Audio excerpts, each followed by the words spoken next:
And we're back. Welcome to No Direction, the Pathfinder News, Reviews, and Interviews podcast. I'm Ryan Costello. And I'm Jefferson J. Thacker, also known as Perrin. Pathfinder RPG Villain Codex is out, a collection of villainous organizations that, I'm sorry, my notes are not maximized and it was being cut off. I'm bad. A collection of villainous organizations and the evildoers involved with them. As is tradition on the No Direction podcast network, when there's a new hardcover out, we like to extend an invitation to other members of the network to join us as guest co-hosts, guest reviewers.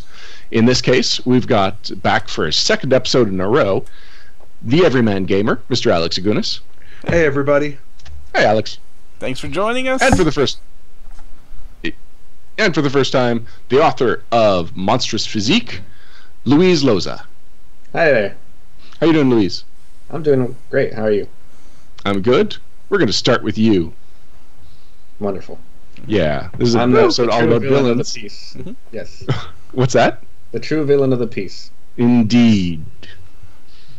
Well, we're starting with you because, one, we realized that this review is probably not going to be as long as most of our hardcover reviews. It really is more like a monster book, and there's essentially a one-chapter book. Yeah.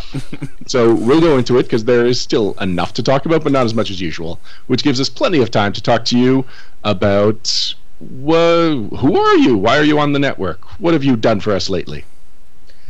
Well, I'm Luis Loza. I'm a freelancer, not necessarily by trade, but long enough that I'd say it's secondary trade.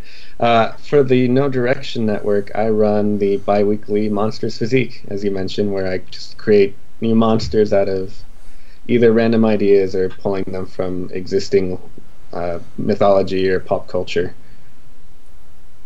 I do like the way our Fridays work together. Friday is our crunch day, and it's between Alex, your iconic designs, which is one of our first blog features, if not technically our first one, and then Luis, you're finally bringing in monsters, which is something that we really were neglecting for a long time. Is there any particular reason that you felt monsters were your niche that you could bring to the network? Well, I've statted up hundreds of monsters in my GMing, just throwing templates together or mixing and matching different parts of monsters with different abilities, and I feel like I got a pretty good knack for it. I've done it even for some of my freelance work, so I felt like it would be a good fit for the whole network. So what is it about? So far, so good. So what's about the creepy, crawly, and mini armed that you enjoy so much? Like, why monsters? Squirming is probably one of the greatest reactions that you can get out of anyone, I think, be it your players or even yourself. Because I'm so involved with so many gross and creepy things, when I really get freaked out by something, it catches my attention and it's just really exciting for me. The kind of way that people who really like scary movies will just keep watching scary movies, even though it's not necessarily the most delightful thing you can do. And I think we can do a little behind the curtain talk and talk about how specifically the monsters that you are making, you choose them based on not open, but public domain art, which was based on some of Adam Daigle's advice that a monster that has art pops a lot more than a monster without art. Yeah. For a lot of them, because they're creatures from mythology and or urban legends, there's just art everywhere for them that is kind of up for grabs. I mean, the nature of the internet is kind of a weird thing, but I try to make sure I keep everything within that black and white of, yeah, let's go ahead and be okay with using this. And for the other that aren't necessarily straight from public domain, really, really popular creatures or characters are usually iconic enough that even if they didn't get a picture, I could get away with saying, this is this creature or this character, and most people would know exactly what I'm talking about. This is some kind of devil dinosaur. Exactly. So one of the things we usually like to, when we bring guests on, we like to find out like how they got into gaming in the first place, like their nerd background, their credentials, so to speak. So, what brought you into the Pathfinder verse to begin with? Like, well, how did you get here? Well, if we're drawing a line from where I started with my full tabletop role-playing experience, I guess it would have to be when I was in elementary school and was reading the Choose Your Own Adventure books. And from there, having read a bunch of those and playing a lot of video games, I had this natural tendency towards the stories that games could bring about. My first actual RPG experience would technically be with GURPS, actually. Somehow I stumbled upon one of the GURPS rulebooks. I couldn't tell you which one it was or what edition or anything like that, but it came with a Choose Your Own Adventure section that lets you basically play out a mini adventure on your own without needing anyone else to play with. Were you a thief in that Choose Your Own Adventure? Yeah, that's third it. edition. Yeah. Yep. There you go. The third edition rulebook, one of my favorite books. And a few years later in high school, I had some friends who played D&D. I hopped in and didn't leave thereafter, but eventually we migrated to Pathfinder when I saw the cover art for Rise of the Runelords 2, the Skinsaw Murders, and it was heralded as the scariest night you've ever had in D&D, and I was immediately intrigued and fell into Pathfinder and haven't been able to pull myself out ever since. So here's a question for you then: would you say that it truly is the scariest night you'll ever have in D&D? I couldn't say. I've never had a chance to run it. Every time I try to run Rise of the Runelords in particular, it manages to implode, which makes me think that it's cursed in some way, because I've run other campaigns to completion without any problem, just not Rise of the Runelords.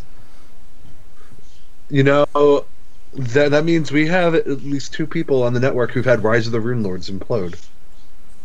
Yes, but I got through book 5, like halfway through book 5, and it came to an end. It wasn't just like my Kingmaker campaigns, which just kind of trailed off into nothingness. Right. It ended in the TPK, though, right? Well, Salma Basically, TPK. yeah. Corey's rogue technically got away. Yeah. Yep, so that unfortunately happens. Though, I mean, I liked Rise of the Runelords. We got through it, and I got another group in our areas going through it, so I'm having to play, like, Grand Ode Advice Sage to the young game masters. First-time game masters trying to tackle Rise of the Runelords as their first go-around. So I'm having to be like the wise old sage on the mountain that says, yes, and have you thought about doing this? What is the sound of one dice rolling? Cryptwalker76 in chat snorts that, well, of course it's cursed considering the overarching villains. Ooh. Ooh. Thanks. But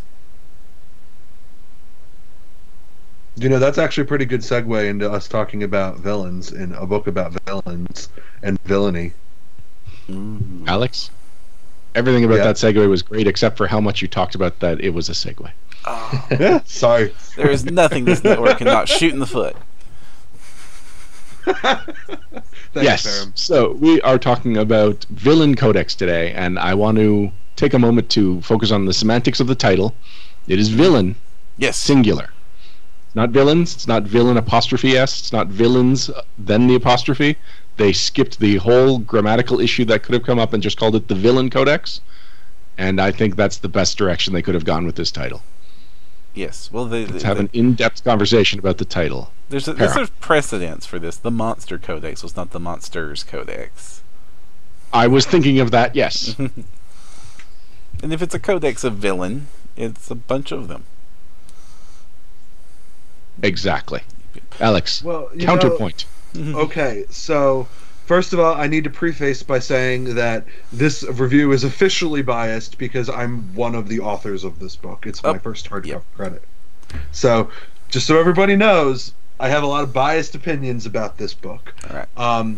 So basically, like, when it says villain, it's not really talking about just like one person. It's talking about like an antagonizing force in general. And as we go through talking about the book, I think that'll become more clear. But to a certain extent, it's usually like bad guy plus bad guy's minions who are an extension of bad guy. Mm-hmm. So like to a certain extent, like the villain is the whole group and not just like the big bad at the end, if that makes sense. Yeah, it totally makes sense. That would be my counterpoint. Right. I don't know if that's an effective counterpoint, but that's my counterpoint. Yep. I'm just going with the fact that all the codexes have been singular. That's true. Well, technically, NPC can stand for non-player characters. But when we abbreviate NPCs plural, from a neutral position. Well, when we abbreviate NPCs plural, there's always an S. Oh, excellent, Param. You have just destroyed Luis's counterpoint. That's because grammar is not what is proper; it is what is accepted. Okay, awesome. All right. I think we can declare Param the official winner. Congratulations, sir, and we can move on to our expectations and, dare say, hopes for what this book could be. Ooh, let me go first. Well, that's cheating. I promise. I knew exactly what was going into this book beforehand because I helped write it. Next person. Okay. Yeah, cheating, Alex. Bad. Alright, so I expected this book to, they did a pretty decent job at sales pitching it. This was going to be a group of bad organizations you could sprinkle into your game. And for the most part, I was expecting that. I also expected some advice on creating your own groups, because there's usually like a second section for most of these books that are like some supporting rules or something like that, like advice on how to make an evil organization, how to run an evil organization, etc., etc. But we got a lot of that in Ultimate Intrigue. We did. But this isn't Ultimate Intrigue. And it was but Ultimate Intrigue was really good at it. Mm-hmm. I don't know how much you could have put in this book that wasn't just reinventing Ultimate Intrigue. which is fair, because a lot of this book just says see Ultimate Intrigue page blank. It's true. I was basically hoping that this would be Monster Codex, just completely formula, everything. I really liked what they did with that, where it was like, here's the theme. In that case, it was a specific monster species, and then here's some villain or like some GM specific options, which is different from regular evil options, which should have players in mind. I think there's really fertile ground for more GM focus options that aren't just GM advice books and templates and monster books, but things like GMs like building characters too. Here's some fun stuff for building stuff that will address the challenges a villain faces that a PC doesn't usually face, which is specifically facing a party of adventurers. Which is go ahead, Pam. Which relates back to what we were saying earlier. See Ultimate Intrigue pages. Yes. The other thing I was hoping was for an array of CRs. So that was something Monstrous Codex did well. Like, it took goblins, which are low CR monsters, and it gave you a variety of goblins, but it was still the highest CR goblin was still fairly low. And so that's what I was hoping for. I was hoping for, here's a good villain group for a low level campaign. Here's some that it's like, these are the guys that are secretly running the entire world. You got half of that. Yes, I did. We'll get into that as we go along. And I guess finally I was hoping for some great flavors and some mechanics that surprised me. Yep.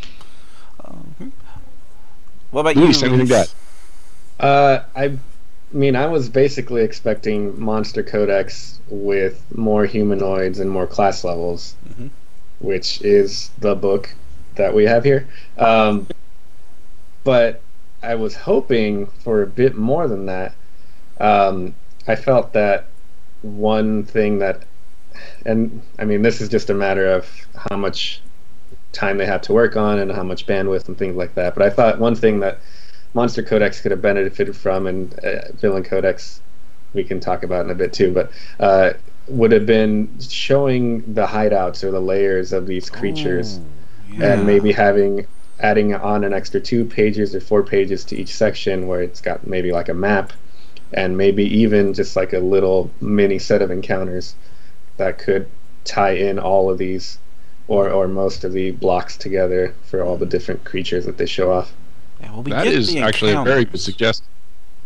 Param, I know you took issue with Encounter Codex for being something like this, but I know your bigger issue is that it's all encounters. How would you feel if they included a map specific to the organization in each organization? That'd be great. I mean, that would have been a good addition to the book. I think giving a page to just do or half a page to throw up a map of what the hideouts might look like, etc. would have been neat.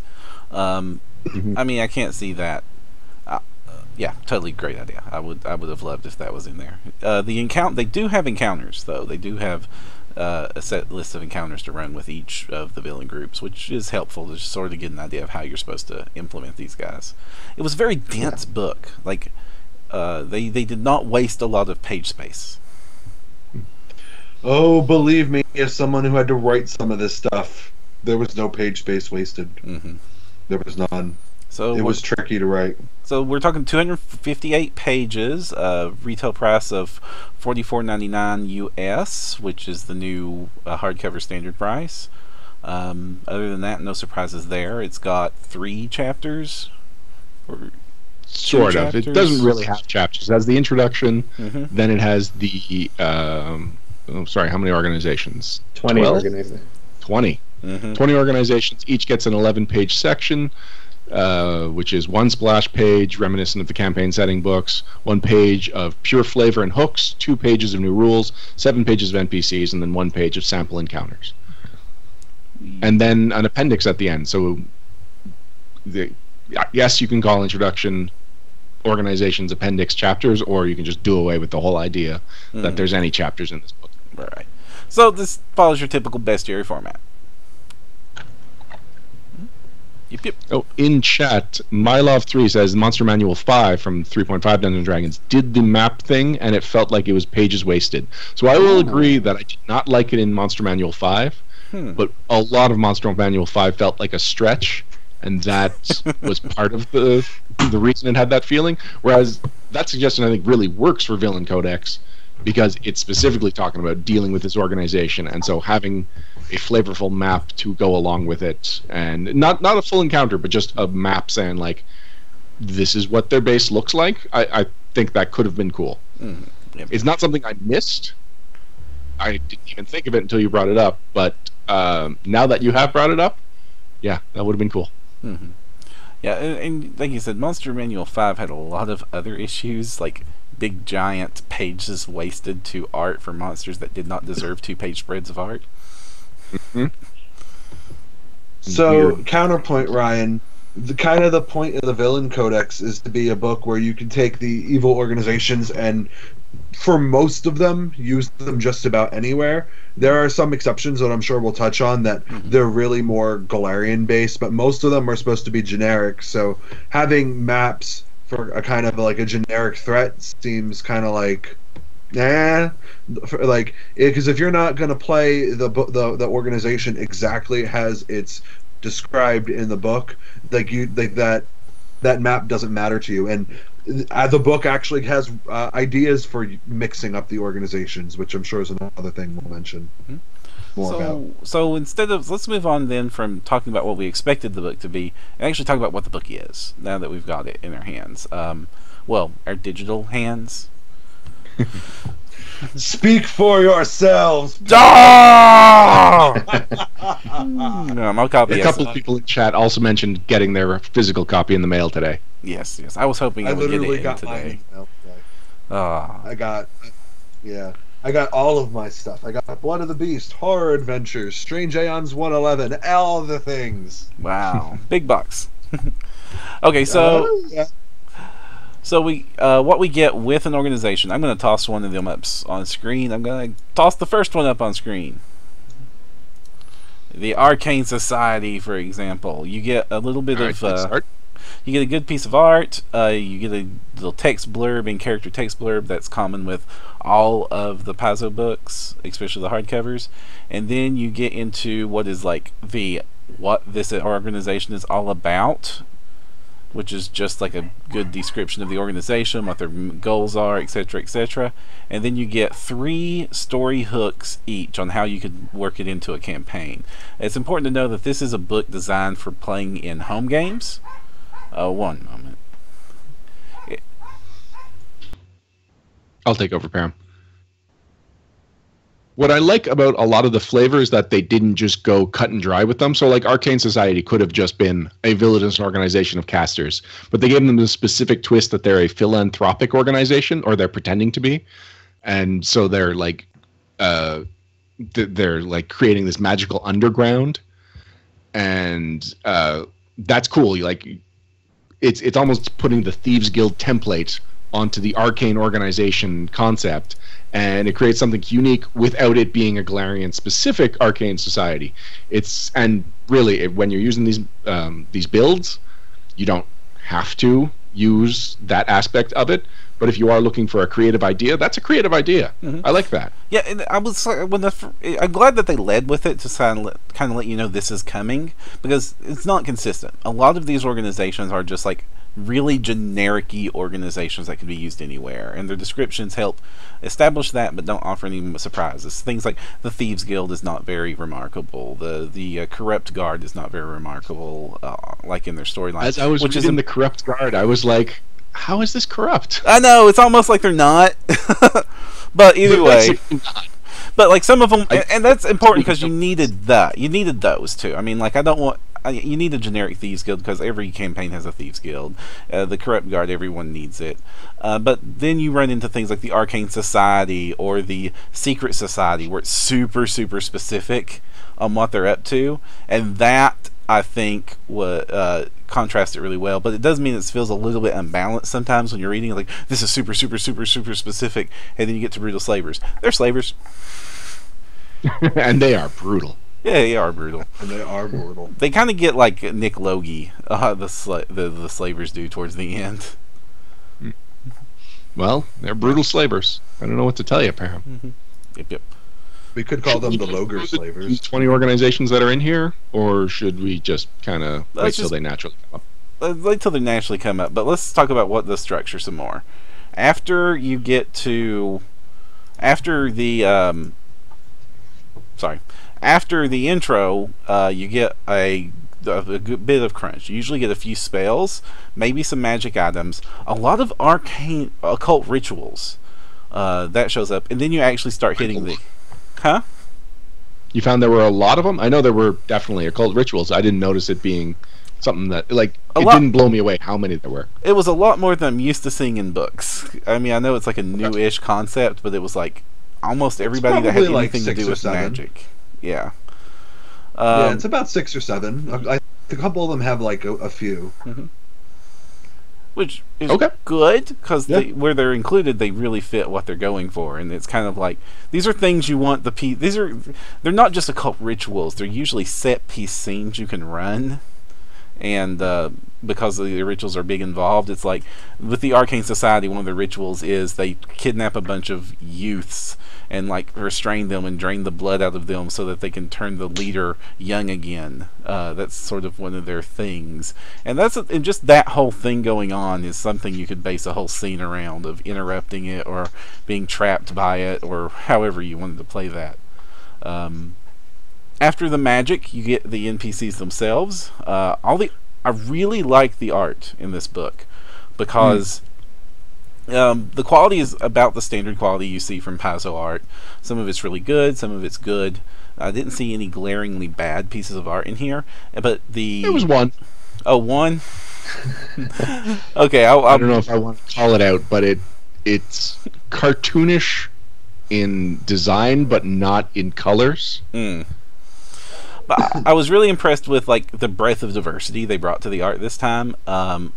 Especially like you got different body types. You've got a lot of the races represented. Usually they didn't go too human focused for it. Like gnomes start showing up again. Usually gnomes get the short end of the stick. Sorry. As far as these things are going. And it was nice to see, like, different ethnicities are highly represented here. It's just a good balance of all the things that we've always praised their art to be like. It's good to see a book that kind of encompasses a lot of that. There were a couple of specific things about the art that stood out to me. One is that even though this is the Villain Codex, these aren't just like villainous designs. Mm-hmm. And so, like, there's a variety of art because there's a variety of builds to it. Mm-hmm. And so, if you see something that matches a concept you have at home, these, when they come out as pawns, you could totally use these as PC. Mm-hmm. Yeah. And I think that's a strength because it, one, makes them look a little more multidimensional than just having everybody with a twirly mustache. Mm-hmm. And two, yeah, it adds an additional use for a player or for a GM to use these as something beyond just a villain.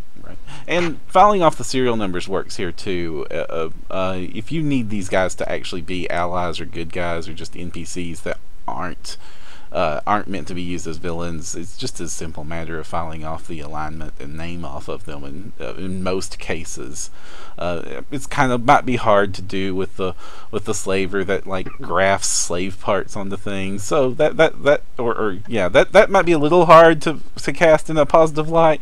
But for most of them, like the Grand Collar here or the Magus, I really like the Magus. The Spellmaster Magus for this one. It'd be super easy to just introduce that as an NPC without embracing the whole villainous nature of it, if you needed to do that. That is very true, Pam. Mm-hmm. I'd like to talk about the mechanics for a little bit. Okay. So they're called new rules. It's more new options. Mm-hmm. When I think new rules, I think more, subsystems and whatnot. Mm-hmm. But there's a couple of things I liked. One is that a lot of these items, if they were in another book, like if, especially in the magic items, if they showed up in Ultimate Equipment, I might think, who would ever buy this? Who would ever use this? But the context gives items that might be super specific or seem kind of useless, like a pen that lets you double check a forged signature, or not a pen, a quill. But in the context of this is an item that belongs to the guards, it's like that makes total sense, and it means that they were able to explain how you would use these items or use some of these options without having sidebars explaining to you what the context tells you. Mm. Also, you get Scamper Slippers, which is just a cool name for an item. You do. I love the Scamper Slippers. You do get the Scamper Slippers.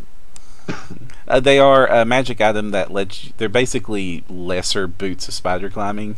You get 10 rounds per day of spider climbing. Spider Scamper Slippers, triple S. Mm-hmm. We can make it happen. All names should be alliterative. Alex. And going back to one of my expectations that I wanted the options to... Yes, I like the Scamper Slippers. Sorry, I didn't mean to power past them.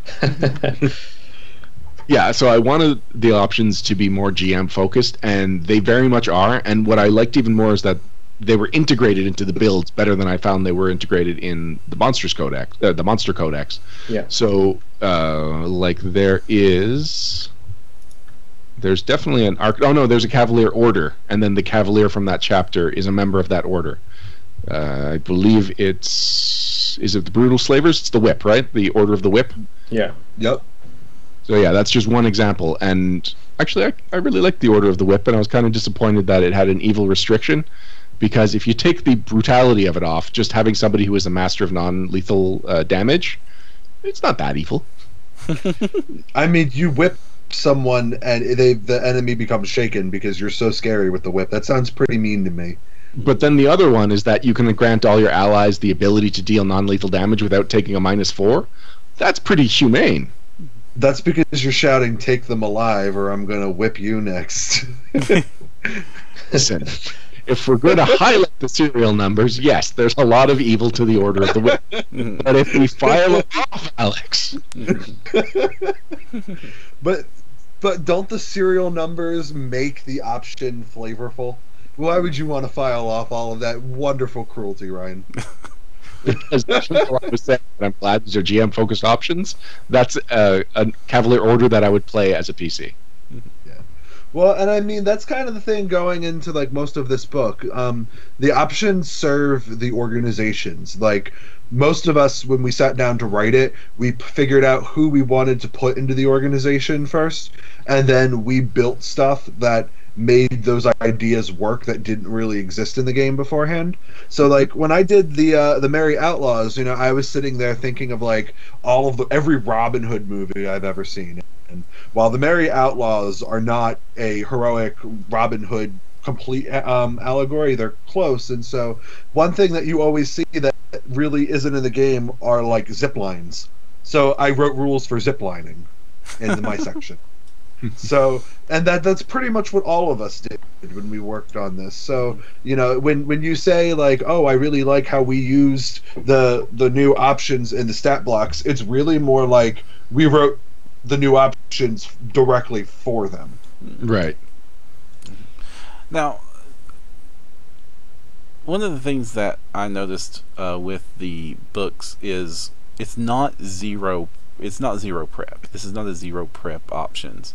Like the Merry Outlaws, for instance, is great, and the flavors are you can go through the flavor of them, and it's a good, well described organization. But at no point in time are you going to have a group come in and say, "I am the Merry Outlaws."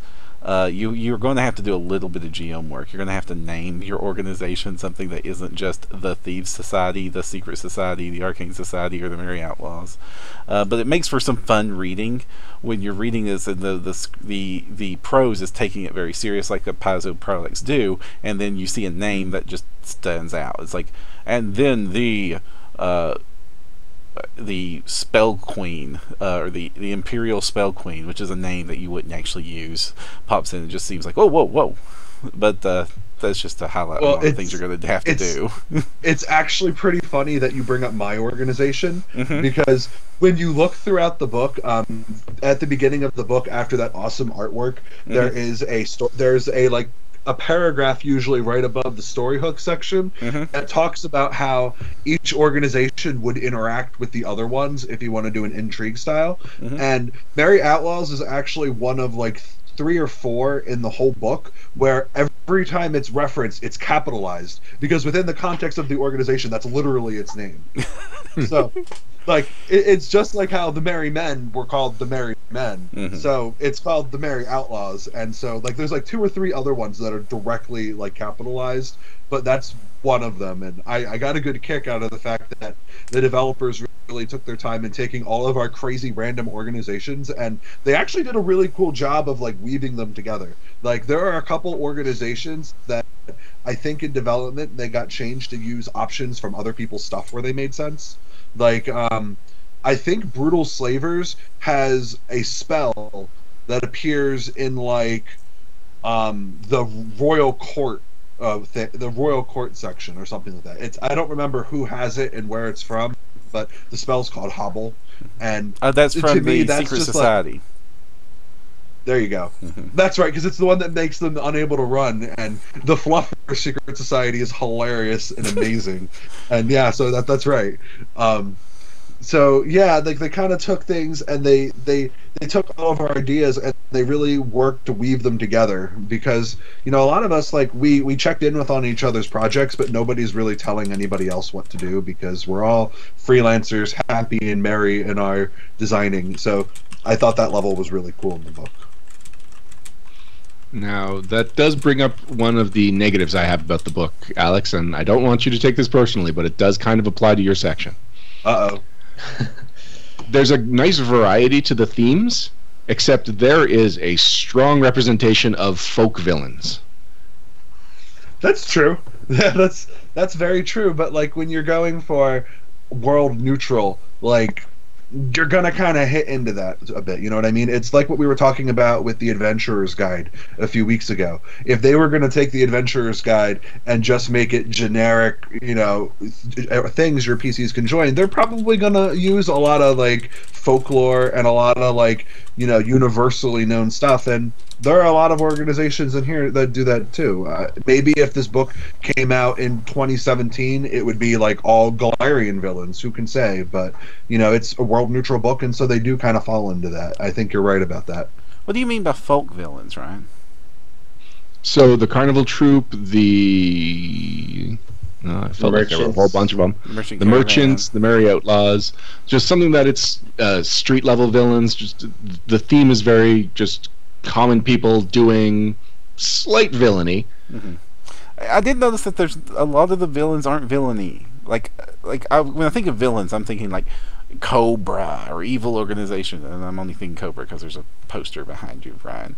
But like I'm thinking like we're here to do evil, and we're going to be really good at it. And the Arcane Society pulls that off. The Secret Society really pulls that off. I love the Secret Society. And then you end up with a lot of things like, and I know why, because these organizations need to be antagonist organizations, but they lean more towards antagonist than villain, like the Merry Outlaws, the Corrupt Guard, the Merchant Caravan, the Carnival Troupe. You notice that like half of them are just like alignment neutral, and heck, there's some alignment good in the caravan, not the caravan, in the guards. There's some good aligned things there, so they definitely serve as good for adversaries, but they don't get their mwahaha on in nearly as much as I expected. So, is there a paladin in the guard? Yes, there's a paladin, a disillusioned paladin. Misled right? paladin. Yeah, disillusioned. Yeah, but it's like it doesn't. Mechanically, there's nothing that makes him particularly misled. And he got this. It was super packed too, so his flavor is cut. So it's just here's a paladin stat block with the name is the only reason we get a hint at what he's doing here. But yeah. So to try to, I don't know necessarily counter Ryan's point and Param's point, but we'll see what happens. I think there's a lot of street level villains in this book because named organizations aren't generic and they're not something you could just plop anywhere. Like if you are a global organization, how is that not tailored to your party and your PCs? You know what I'm saying? Like even to an extent in Golarion, there aren't like a huge number of global antagonists. They're usually regional or national, you know? Like there isn't a huge number of them. What are the counting for, Param? Huh? I was thinking about figure counting. I was just counting all the evil world-spanning organizations. I mean, there's the Aspis Consortium. There's the. All right, stop. So, but the Aspis Consortium is world spanning. Yeah, but like they're not I'm going to conquer the world. No, but they just want money. But they do very villainy things. They are very much villains. They do evil things. They're really ruthless. They're not what I would call like a neutral organization. The Pathfinders fill that role nice and good. We're a neutral organization of troublemakers. Honestly, with the same scope, the Pathfinders could have been a group in this book. With just recast the propaganda, and absolutely they would have fit in this book.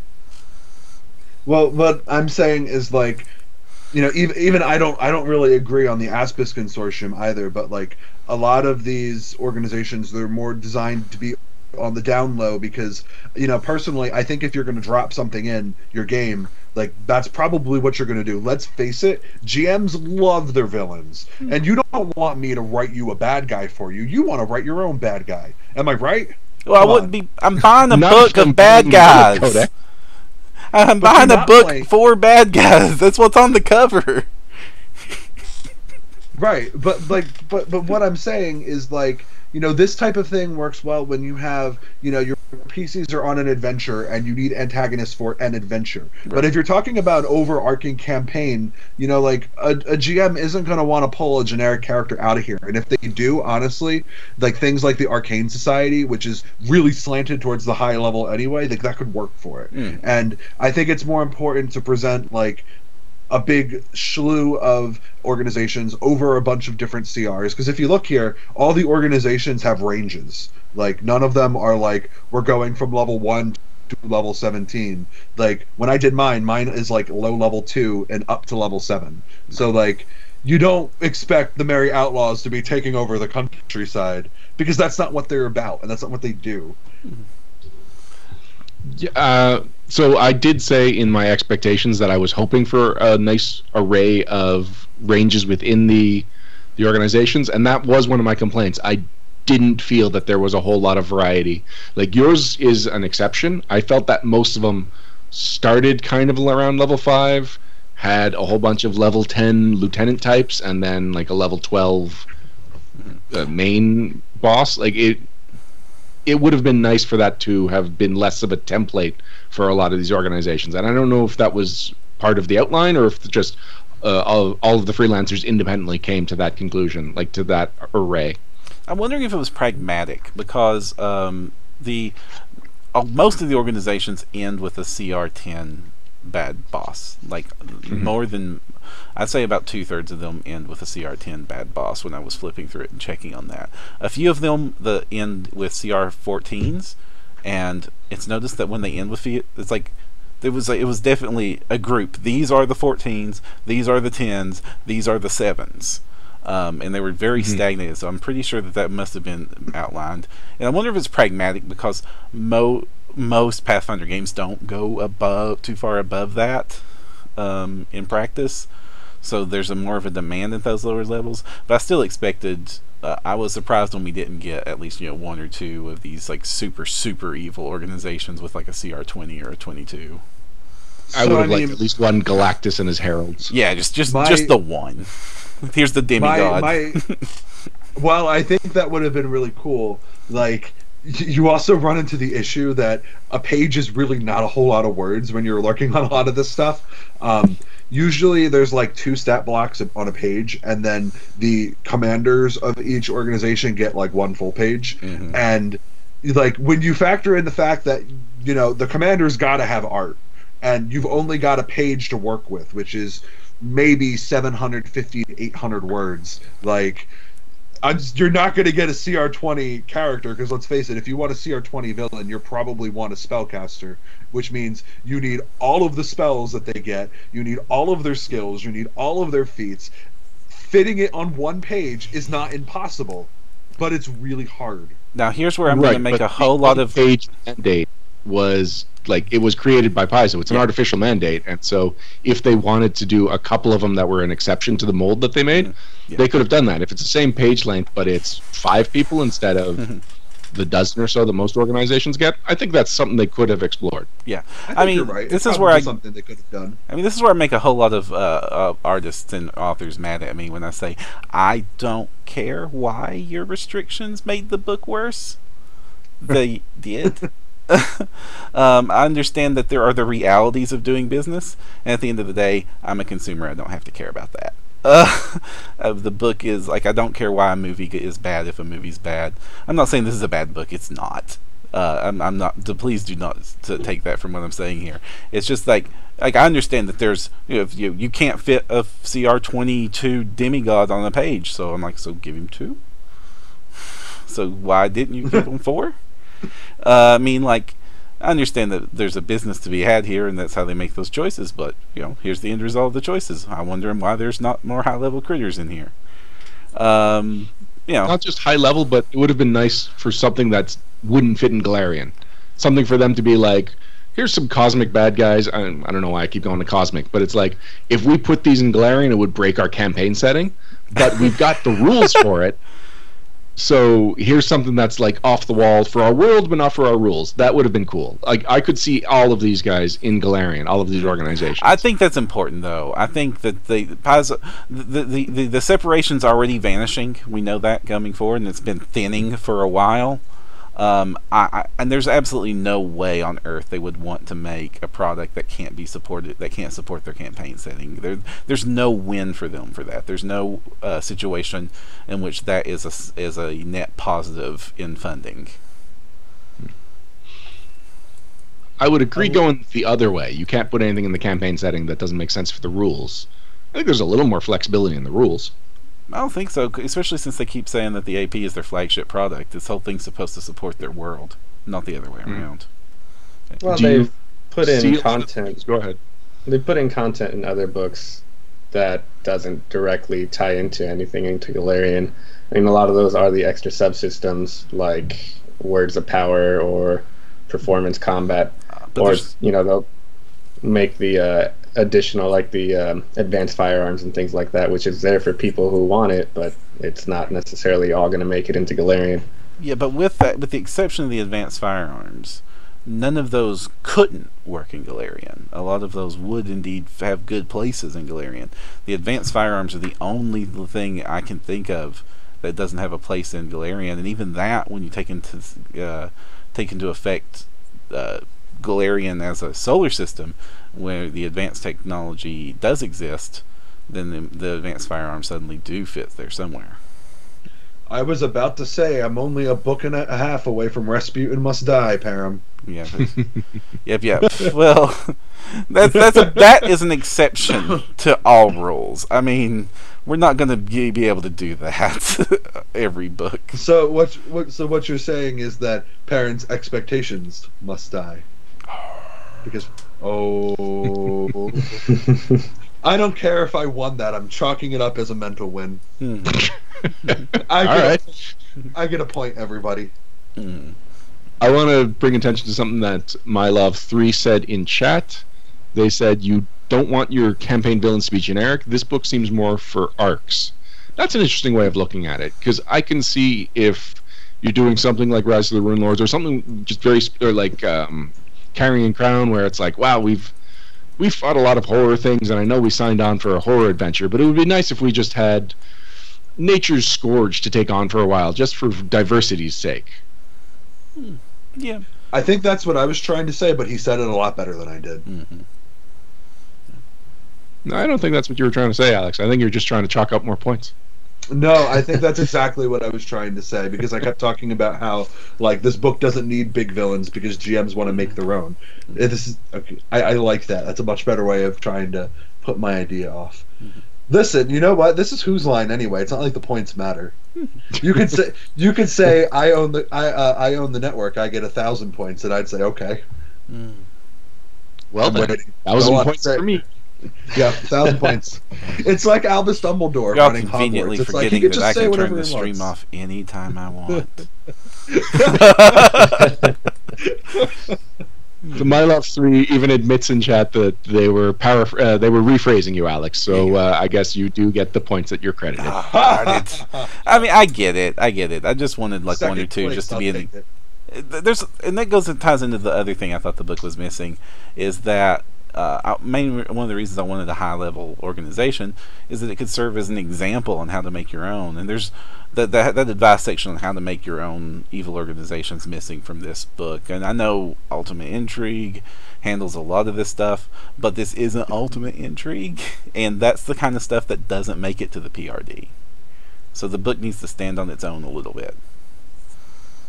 I'm torn about that, because if it was included in here, then that would be 2 books in the same year that have advice on building your own organization.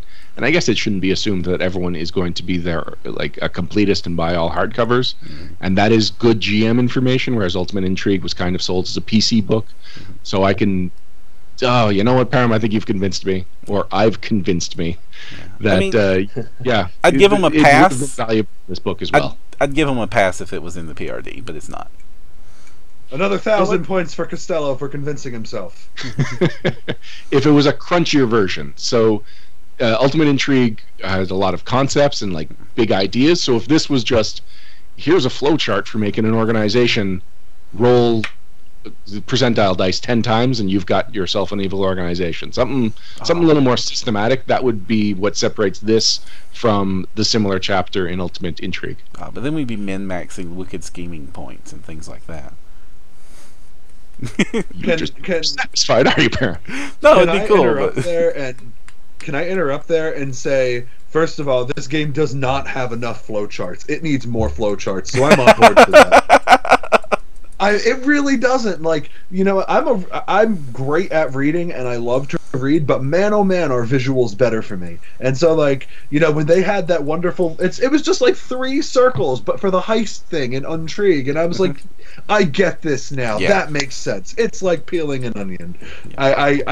I could use more of those wonderful graphical aids. Yeah, and when, especially with like the strategy guide and the beginner's box, where they showed how good treating these things as more than just big giant blocks of text can make it is a good idea. I hope going forward with their products and going forward with Starfinder, especially since they get to start from the ground up there, that they go with more of that sort of thing.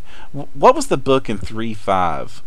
The Rules Compendium, or when they ended up with 3.5, they had just a book of all the rule systems and the variant rule systems all in one book. Yeah, that was the rules compendium. That wasn't a particularly visual book, though. No, but they could make one and make it visual. But it wouldn't sell for anything. That probably deserves more credit than we usually give it is the Game Mastery Guide does that very well. It has flowcharts for how to do linear, non-linear adventures. Like it has some of the best adventure writing theory with a lot of really useful visual aids. Yeah, I found like there's a surprising number of people who like run games and don't own that book. You need to buy Game Mastery Guide. It's really good. It's such a hard book to recommend. Like, what it does well, it does really, really well. But it's such a hard book to recommend when you're comparing it to all the other books. Like, if you're putting together a list of books you need to own for Pathfinder in order, and even if you're just sticking to the Pathfinder hardcovers, it's way down on that list. There's a couple of other things too. One is the timing of when it came out, and it was like between the core rulebook, which was super exciting because this was Pathfinder, and it was between the Advanced Player's Guide, which was super Pathfinder, and so it was just like, here's this other book that is, yes, it's Pathfinder stuff. It doesn't really advance anything that was established in the other books around the time it came out. And the other thing is that in Dungeons and Dragons, there's the 3 core books. Mm. In Pathfinder, there's the core rulebook, which takes everything core about the Dungeon Master Guide and puts it in with the Player's Handbook. And that left the Game Mastery Guide as a book that is not a Dungeon Master Guide. And so it just seemed inferior by comparison. I still think it's a great book. It's just there's a reason that it gets ignored so much. At once it was easy to super recommend until the NPC Codex came out, because it also doubled as one of the best resources for the game crunch-wise, because pulling out those NPC stats, that was the first time we had that, and that was so great and awesome. Can we take that idea and apply that to Villain Codex for a minute? Because after I actually had the hardcover and I was going through it, literally the first thing I said, and I don't know if you felt this way too, Louise, but I looked at these, I was like, oh my gosh, like we accidentally made the perfect book of PFS end bosses. Yeah, that's because, like, I mean, when you look at a PFS adventure, like, they always cite the NPC Codex, which only has the core classes and then a couple of the prestige classes and then the iconics. And so those are great and awesome when you need something easy, like an easy fight for your PFS players to go up against. But usually, all of the big baddies have to always be, like, custom designed for every scenario, because they need like unique elements, they need cool tactics, they need gameplay, essentially, that, you know, a character using nothing but the core book can be effective, sure, but it doesn't really have interesting gameplay befitting a organized play system that's currently in its 8th season. So, like, when you have things like pre-made mesmerists and you have things like pre-made psychics and occultists in this book, you're like, wow, this is awesome. I can use all of these weird, crazy things, and I can throw them at my PFS players as a villain if I need a cool villain who maybe isn't going to be recurring, but I want something awesome for this last fight. And I don't want to have to use all of that text on making a new character. Like, I think the book is really good for that, too. And I'm expecting to see a lot of Villain Codex NPCs in scenarios going forward. Yeah, absolutely. Well, actually, Alex, since you're a resident, build monkey, if you don't mind the term, okay. How did you appreciate the builds in this book? Were they complex enough for you? Was there enough variety between them? I think there's a good variety once you start getting to the commanders, and like usually every single organization has 3 commanders in it. There's two that like share a page, and then there's one that like is all by his or herself. And I think those have really cool, interesting builds. The other ones they can be hit or miss. Some of them are a little more like core rulebook generic, but other ones have just a really crazy awesome variety of stuff. Like one organization that I was really impressed with was the Musketeers organization, where everybody is a gunslinger, and yet not a gunslinger by class. Yeah, there was like just a lot of weird combinations, and it was really cool in that way. So I thought that was really interesting and fun, and yeah, like I think like these builds are cool. I don't think they're going to be like some of the crazy things that I come up with on Iconic Design, but at the same time, like the level of crazy stuff that I put into some of those builds, like you couldn't fit that in this book, or it would require way too many references. Like one of the things we had to do when we wrote this book is that each section wasn't allowed to reference more than a certain number of other non-core rulebooks, because the idea is that if you wanted to use just one section in this book, we didn't want you to have to run around to look for things too much. So it also kind of challenged us to like make cool characters without like becoming overwhelmed by options, because as someone who does builds quote professionally unquote, like that's a serious thing. We don't pay you. Listen, none of us get paid for this. Listen, a wise reviewer once told me that you're only a professional if you act like it. So boom. And I think that yeah, like I think having that limit kind of challenged us to come up with some different stuff, while also making the general characters more playable. Because I mean, let's face it, if you're going to throw a rank and file NPC who's just going to go through the PC blender, like you don't really care if they get a whole lot of unique custom options. No. And if you do, it's usually based around a gimmick. Like I have this fight from my players coming out where they're all goblin kineticists who are being buffed by an orc skald who's giving them all the one Lenorm death curse that when the goblins die, anyone who kills them has to make a save or become vulnerable to fire. So if you kill one goblin, the other ones can hurt you harder. Cool. So that's good. Like that's important. When you have these NPCs or any sort of monster, they need the one trick that's easy to get and easy to understand and run. They don't need to have the Swiss Army toolkit, because you don't have time. If I'm pulling a pre-made thing off the shelf, I need to be able to spend 5 minutes tops figuring out how to use this thing, and I need to be able to use it. And if it's not, it's a failure of design. Yeah, that's why Yurthak is one of my favorite monsters. It's got two abilities. They're both sonic breath weapons, basically. Super easy to use, so anytime there's a lull in a campaign, throw a Yurthak at them. Wow, Ryan, where are all these Yurthaks coming from? I thought we were in, like, the middle of Qadira. There's no Yurthaks here. They went through a population boom, Jeff. I don't know if I like that, because I keep rolling natural ones on my saves against them, Brian. Tough luck, Jeff. So, you mentioned the Musketeers, the Cruel Musketeers, which I think are so wait, question. Are they the Cruel Musketeers or the Cool Musketeers? They're too cool to be cruel Musketeers.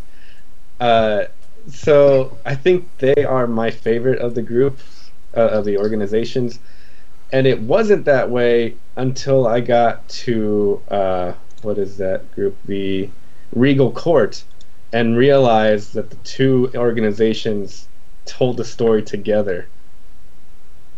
Yeah, it's like the fact that they managed to get this flavor, which is technically generic, but all tied in together, which in turn can lead to its own campaign together, led me to believe that that's really cool, and it's probably the coolest of the organizations, at least from a flavor standpoint.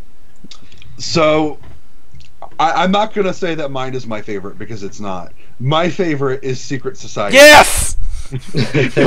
So, and it's really because, like, it's got so many things that I like, and it's both ridiculous and terrifying at the same time. Yes. Like, would you agree with me, Param? I love it. I want to run it.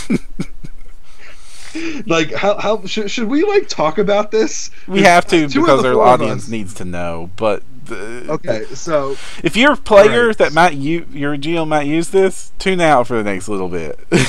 Yeah. Okay. So basically, this is like your typical, like almost like Knights Templar / Illuminati / Freemasons kind of organization where they pull the strings, they do everything in the background, except the entire organization is kind of sort of implied to be based around eugenics and, you know, getting the best people and the most fit people to serve in the politics of government. Mm-hmm. And whenever people who aren't fit are exposed, they bring those people in and they use one of the most delightful occult rituals I have ever seen. Like, literally, this is an organization that's made just because of that ritual, and it's hilarious. So basically, like, you have this really expensive cage. The more money it's worth, the more powerful the ritual is. And you put this cat idol in the middle. And the entire secret society is cat-themed. They even have, like, creepy little cat masks and all their artwork and everything. It's great. And so then you take mice, one for each person you're going to affect with the ritual, and you drop them in the cage, and you start performing the ritual. And when you do, the cat statue animates and starts killing all the mice. And for each mouse that dies, one of the ritual's targets, their head turns into a mouse head. They lose pretty much all of their ability to think rationally like a sentient creature. And anytime they see any type of like cat or cat-like effigy, they just go bonkers and start running away. So they kind of do Courage the Cowardly Dog, where you have cats chasing Courage, except in this case they're mice, all throughout their like little layers because they're hunting them down to, you know, kind of represent purifying the blood or whatever. And it's just like, it's such a vivid mental image that you're just like, this is fantastic. Like, it is, and from a flavor standpoint, it is savory. This needed to be one of the standalone adventures that they release. It really could have been. Like, it is, I don't know who wrote it, but it is beautiful. Mm-hmm. It is perfectly executed, and like, it's just, it's the perfect combination of delightful, somewhat horrifying, really, really mean, and delicious. Can we talk about their? Can we talk about their leader? You mean the best leader in the book? Well, maybe, but up there. Mm-hmm. I got her on screen. So, yeah, just show the picture first. Show the picture. There's literally nothing wrong with this leader, by the way. Like, it is the best leader. I think it's the best. I don't know what you guys think, but Param and I certainly seem to enjoy this person. Do you have it up on screen now? I had it. Go ahead and talk now. I had it up on screen earlier. Up in chat now. Okay, so basically the leader is currently a spiritualist. Mm-hmm. And the spiritualist is like a little girl. She looks like she's somewhere between 8 and 12, depending on which of the two pictures she's in you look at. And she's a spiritualist, and her phantom is her grandfather, who was the previous leader of the secret society, but whose jealousy and desire for power was so strong that it tethered him to his granddaughter so that he could continue acting in the material plane. So he basically tells his granddaughter what to do. And in addition to actually having the young age category, which has never appeared on a stat block to the best of my knowledge, that's from Ultimate Campaign. But in addition to actually having the young modifications, she's an 11th level spiritualist, which is great. She's an 11th level spiritualist, and it's like, how like, when you throw this at your players, like, because I assume that if you put your players in this scenario, they're going to get, someone's going to try to use this ritual on them because it's too funny not to. And like, how do your players confront the bad guy when the bad guy is literally a superpowered little girl who's possessed by a ghost? Like, it's wonderful. Like, it has all of the delightful, like, just, it's really mean, it's really bizarre, it's really out there, and like, but on top of that, it really makes you question, like, oh my gosh, how am I going to resolve this? Can I really just go up and murder hobo an 8-year-old child? Like, can I really do this?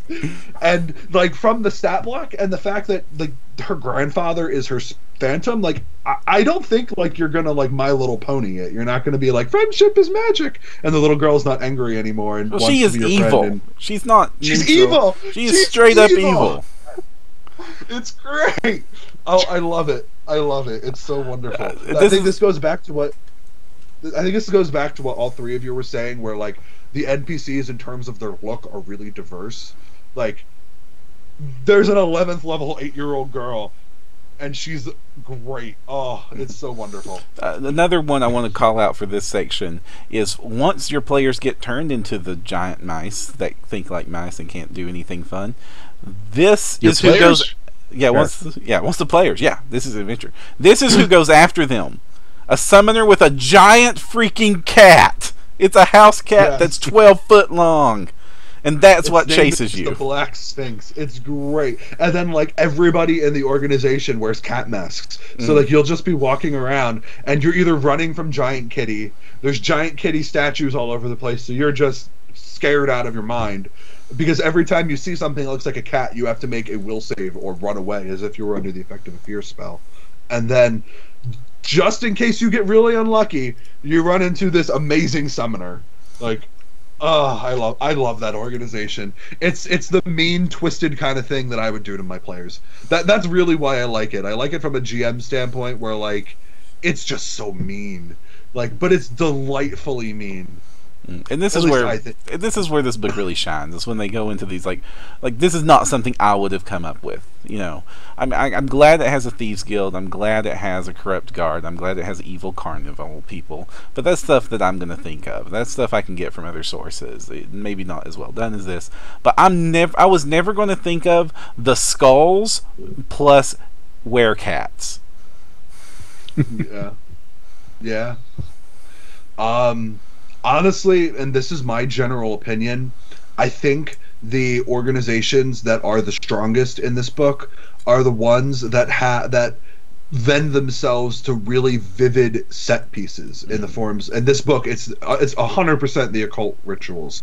Like, they make perfect set pieces that really set the tone for the entire organization, and they give each one like a really specific story that you can follow. And I think that's correct me if I'm wrong, guys, but to me that seems like where a lot of your issue comes in, where like some of the more generic ones might be too generic and they don't really have that like really clear story idea that just sparks an idea for you. Like, Merry Outlaws are awesome, but you know, I wrote it to be like if the players want to go up and fight Robin Hood, and there are stories that lend themselves to that, but none quite as vivid as you're dealing with a secret society that's going to turn you into mice and hunt you with a giant cat.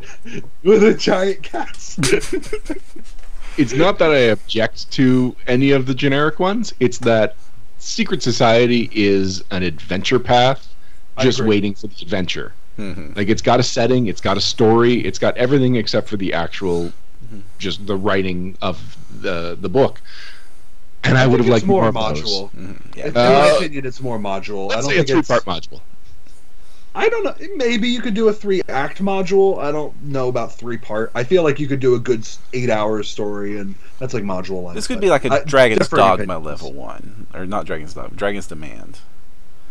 Yeah, right. I could see that. All right, I see what you guys are saying. I could see that. Yeah, there's a few of those. They're not like the Secret Society is our favorite, but they're my favorite and Alex's favorite, I think. But I mean, the Arcane Society also has just as not as good, but is also super flavorful. There was another one, but it's blanking in my head right now. But there's a few of them in this book that are like that. It's just like they're the contrast that the super specific, really good, detailed thing is. Then you get to a really generic thing, and then you can see like there's a dichotomy. Yeah. Can we take a minute to talk about the character options? Because I think players don't know how cool some of the options in this book are. All right. There's one of them in mind that I would love to play. So there's a feat in this book that lets you take the blank grace feats, the dex to damage but can't use an offhand, and lets you use an offhand with them. Like, Nice. there's really cool archetypes. Like, I think my favorite archetype in this book is the Mirror Witch. It's this Yes, witch. yes, I love it. Yeah, there's this awesome, like, it's designed to, like, I mean, the organization isn't Snow White's court, but the witch archetype itself is basically the evil queen from Snow White. Like, you have the mirror familiar, and it can help you scry on stuff, and it's really cool. I really like that one. And you can ask the mirror on the wall any question that you like. Yes. There's like, I know I just transitioned us into player options, but I just found my second favorite ritual in this book. Well, can you hold off on that then? Just yeah, focus I on can. player options first. Yeah, I can. I know when I did my section, the one thing that I really wanted is I wanted the skill version of toughness, so I wrote the skill version of toughness. So you can take a feat and get skill ranks now, which is cool. There's a lot of really neat things. Like, another one that I thought was really hilarious was the merchant caravan is like, they're all like thieves and stuff, and there's a feat called craft shoddy item. There are like officially rules for how to make terrible items, and it's great and it's really funny. I like amnesia. It's got really Oh my powerful. There's a lot of enchantment spells. Of the spells, a lot of them are enchantment, and that's usually a spell skill that gets ignored in books. The first archetype for the ninja in the core rulebook line is in this book. All the other ones are in player companions and campaign setting guides. Yeah, in fact, all of the mechanical options in the Fang Monastery, I think, are Are amazing. Mm-hmm. Yeah, Yeah, the Twin Fang the- style, where you're basically just beating on the your target's arbor. Yeah, but like also it's a really cool, flavorful, and interesting fighting style for the iconic two dagger style. You know, like wielding a dagger in each hand. Like, that is such a huge fantasy thing. I'm very happy to see it here. The Oracle curse that's in this book is really cool. Your blood becomes toxic, which makes it really hard for you to fight off poisons. But like, you get poison use and eventually like generate poison yourself. I think that one is really cool. There's just a lot of like options in this book that are very specific, but in the right build with the right character, they're really cool. There's an entire whip feat chain called the Balor Whip style. Oh Or no, yeah, it's not even a style. Yeah, it's just you whip people and like you move them all over the place with your whip, and you just make them cry, which is really great. Anything to make people cry more, you know what I mean? That's the Diabolical Church, right? No, Yeah. it's the Demon Knights. Oh, Is it yeah. Demon Knights? Yeah, Yeah. the demon version of Hell Knights. What were there your we go. favorite character options, Louise? The witch archetype, I think, first and foremost. Yeah. I rather liked, and it just so happens to come from your section, all of the fun gear that you came up with. Oh, I like that stuff. I had fun with that. I wrote a breathing tube, and you can improvise it. I thought it was really important to be able to improvise all of the mundane equipment in my section, so I made rules Did for you that too. just write gear to reenact the animated Disney Robin Hood? I mean, that was definitely one of the 5 different versions of Robin Hood that I watched in order to inspire me for writing it. Also, when they gave it to me, Logan told me right off the bat that I couldn't do a kitsune in it, and I was like, okay. Oh, Many tables were flipped that night. No, not really. it would be 'cause I just got too to on write cunning. point if it was. Listen, I like it better with it being that. Have you seen the picture of my leader boss? He is awesome. They showed him off at PaizoCon, and I don't know if you remember, Ryan, but like I was beaming after that panel when they were like, "Oh my gosh, look, here's some art," and I was like, "That's my guy." I actually don't remember, but I do agree that it is a pretty boss piece of art. I love that boss. He's a great. One more piece of character options that I really like: the Cruel Musketeers have feats that make baseline gunslinger deeds better, and it's not like most of them were bad, but it's just cool ways to expand upon them, and I think that's pretty awesome. Gunslinger love is a love that's needed in life. Yeah, unfortunately, I'm going to have to add this book to the list of weird books that are somehow mechanically important to the core of the game. Because you get the skill version of toughness, you've got the skill version of toughness, you've got the gunslinger feats here, you've got some a lot of enchantments that needed to exist that didn't exist. This thing is filling like niches of the game that needed to be filled in a book that no one should expect them to be in. This is like I've begun a list of these. It's like get an animal companion as a feat. Well, where should it have been? Animal Archive. Where is it? Fates and Philosophies. The actual rules for making a character that can taunt in this game and function as a functional tank as we understand it in video games and modern role-playing games. Where should it have been? Ultimate Combat. Where is it? Ultimate Magic. To be fair, Ultimate Magic came out first. Yeah, but it still should not have been there. It doesn't belong there. Well, likewise, that feat that you just did an iconic design about, Alex? Combat Advice? Yes, Combat Advice. So I took that for my Oracle because it perfectly fits how I've been playing her. And I mentioned when we started Hell's Rebels that Jeff put a limit on how many books outside of his list you could bring in, and this was in the ranged tactics toolbox. Yeah, I am not a ranged combat character at all, so this is literally the only option I will take from that book. But it was so on point that it was worth adding it to my list of like 3 books that I'm allowed to use.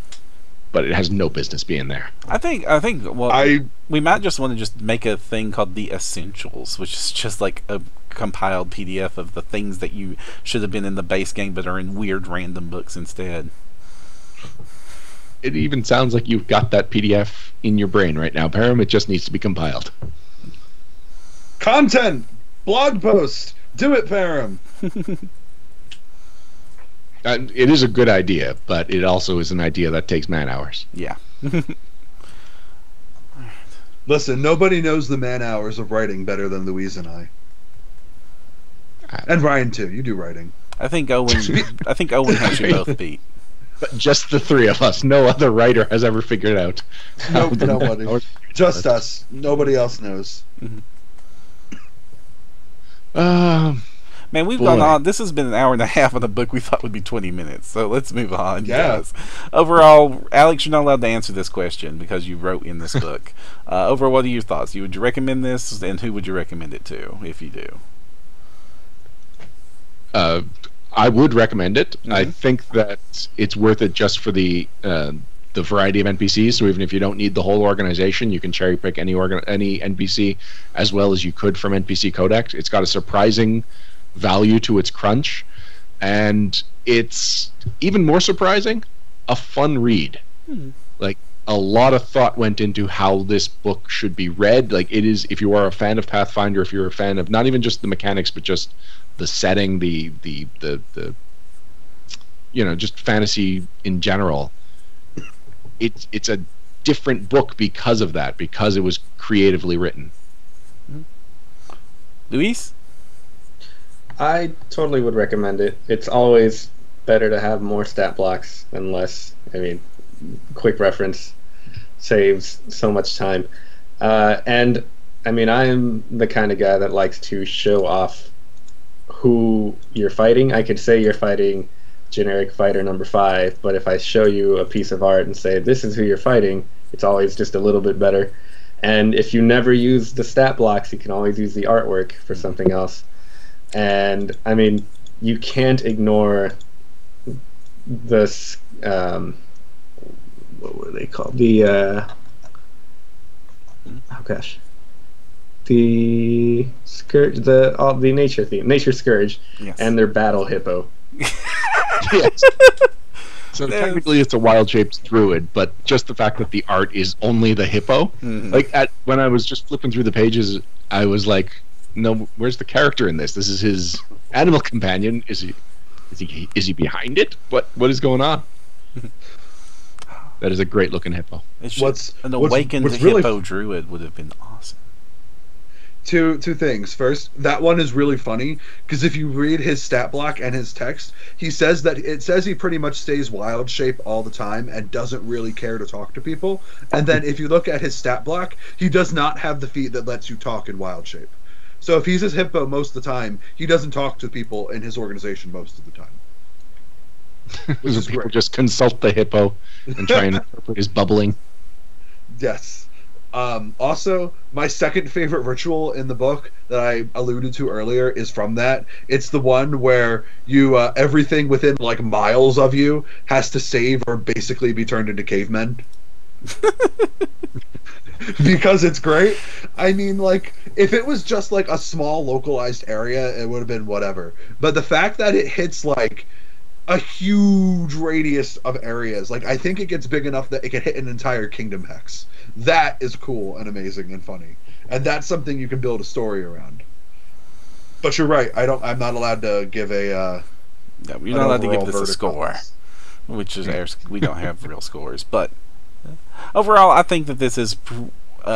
I highly recommend this to any GM, period. Any GM that is running anything custom or about to run anything that's going to be published in the near future that is inevitably going to reference these as stats.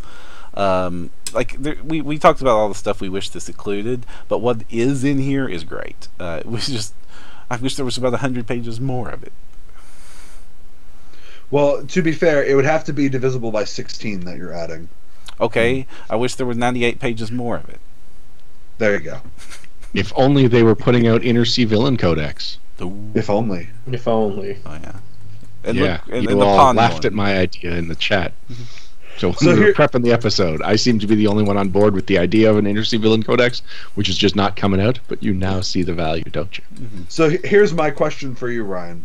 Yes. Would you rather Inner Sea Villain Codex focus on villains specific to the Inner Sea, or would you rather Inner Sea Villain Codex focus on taking the organizations from this book and assigning them places in the Inner Sea?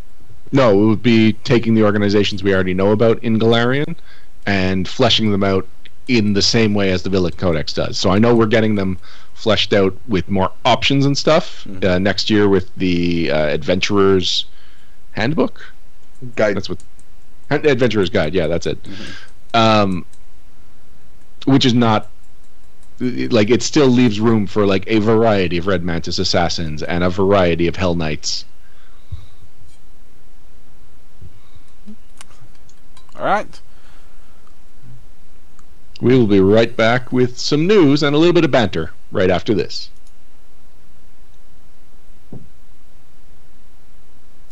And we're back.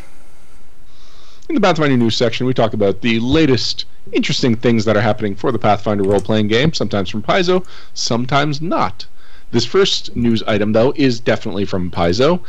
News was announced that we are getting the first sequel from the Player Companion line, and it is for a book that Paizo has regularly talked about as one of their most successful Player Companion books.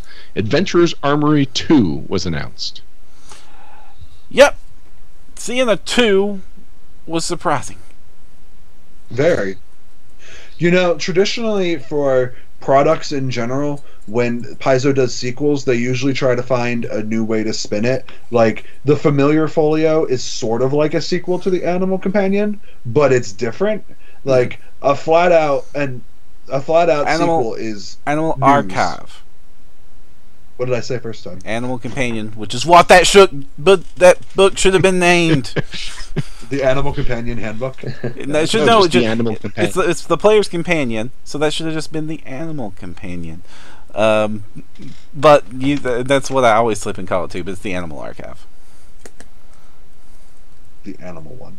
But yeah, so it's interesting. You know, I think when you had Eric on a few months ago, he mentioned there was going to be a lot of shakeups. Do you think this is one he was talking about?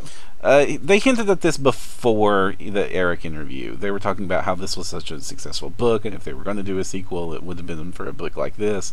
This is one of the few player companion books that have ever been reprinted. It's also one of the best-selling player companion. I think it is the single best-selling player companion that's ever been released. I mean, it basically inspired Ultimate Equipment, so I'd say yes. It was also the first Crunch book to come out for the game that wasn't the core rulebook. Yeah. Yeah, I would agree with that. And it wasn't the crunch. Like, it's not just Ultimate Equipment, but softcover, because it had equipment tricks, the equipment trick feat, and it introduced that, and it was one feat that took up 2 pages, which at the time, and maybe still, was the longest feat in the game. It had a lot of rules for companions and hirelings, and just much more than you would expect from a book called Adventurer's Armory. So there's definitely some high expectations placed on Adventurer's Armory too. I am hopeful that it will be good. Here's it on screen. Because I should have done that earlier. And off screen. We only have a paragraph of text on it right now, so we don't have a whole lot to go on of what is going to separate this from the original Adventurer's Armory and what ideas from the original Adventurer's Armory are going to carry over. But how much more room is there in the game for weapons, armor, adventuring gear? Infinite. Wow, infinite, really? Infinite. Yes. Yeah. Listen. So, like, I'm the guy who had to design the weapon rules in Weapon Master's Handbook, and let me tell you, in designing those, like, the number of little knobs you can tweak for weapon stats is ridiculous. The number of special abilities, like how you balance them out, like where, like, damage types, damage dice, crit threat mods, like, there are an infinite number of, I mean, okay, so it's probably not literally infinite, but for the purpose of publishing, it's infinite number of knobs that you can turn when designing new weapons. And, you know, generally speaking, most of the weapons that we get tend to be based on real-world analogs.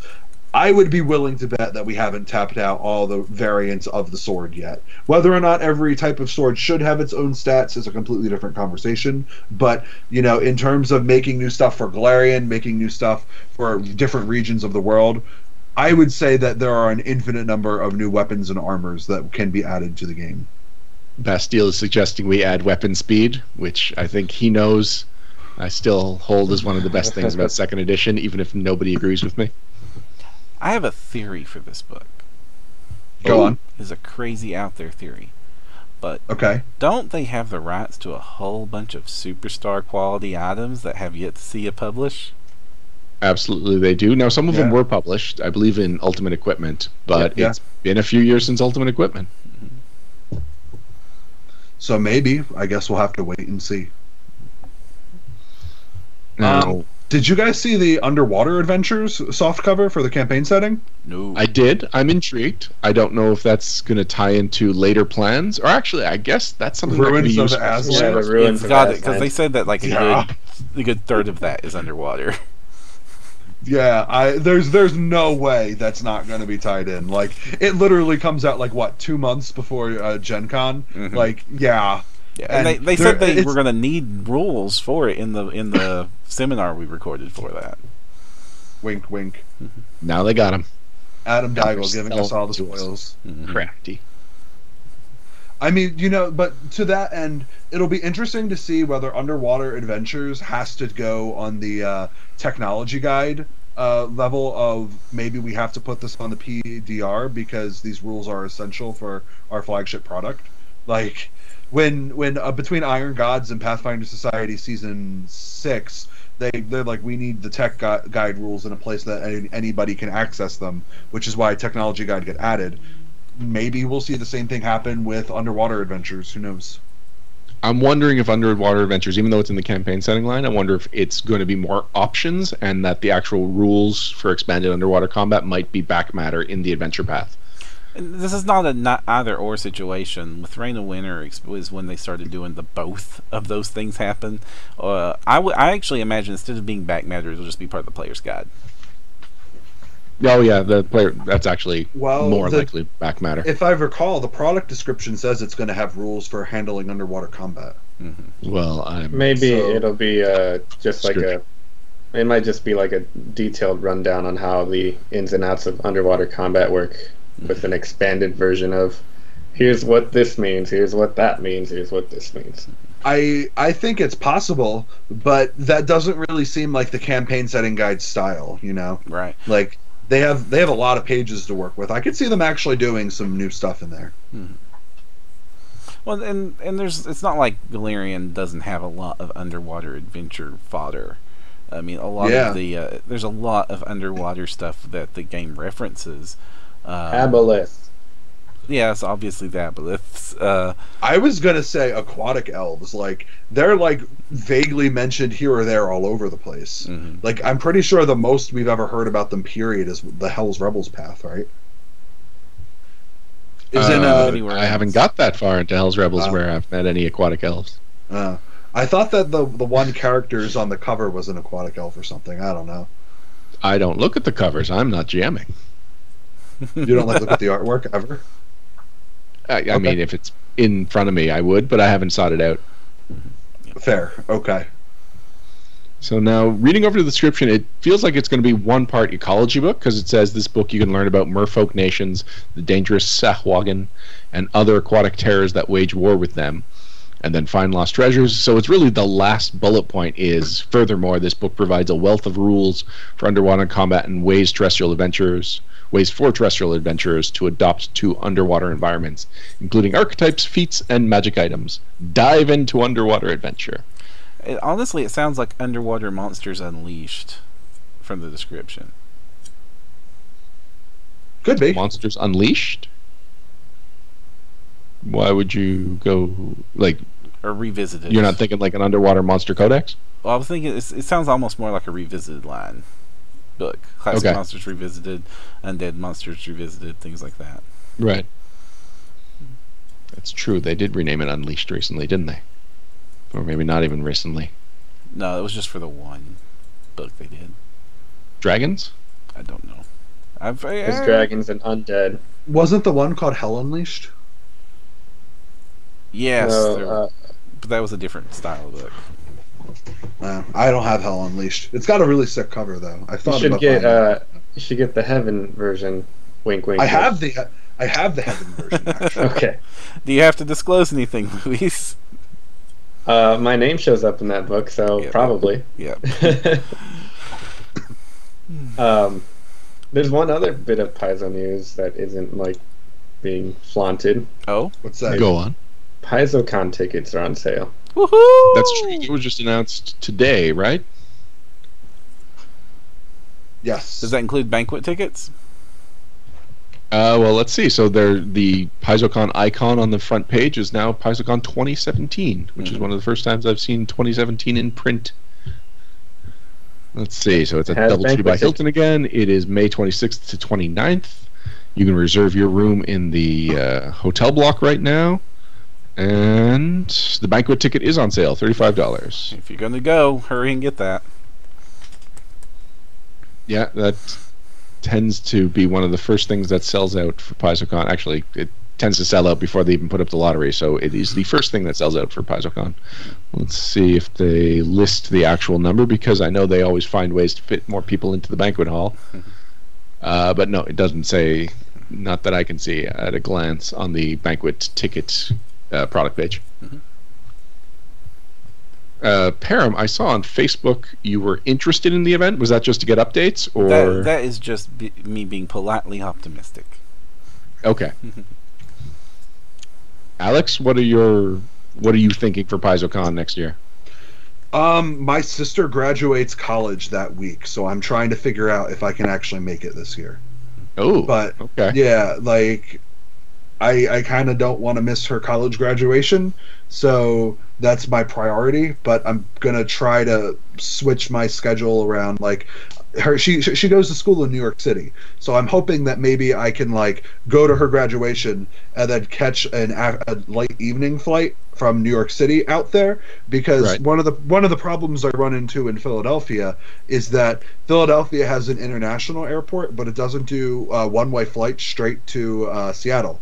I've heard they do them in Boston though, so I'm thinking maybe New York City is a big enough place that they might do straight nonstop flights.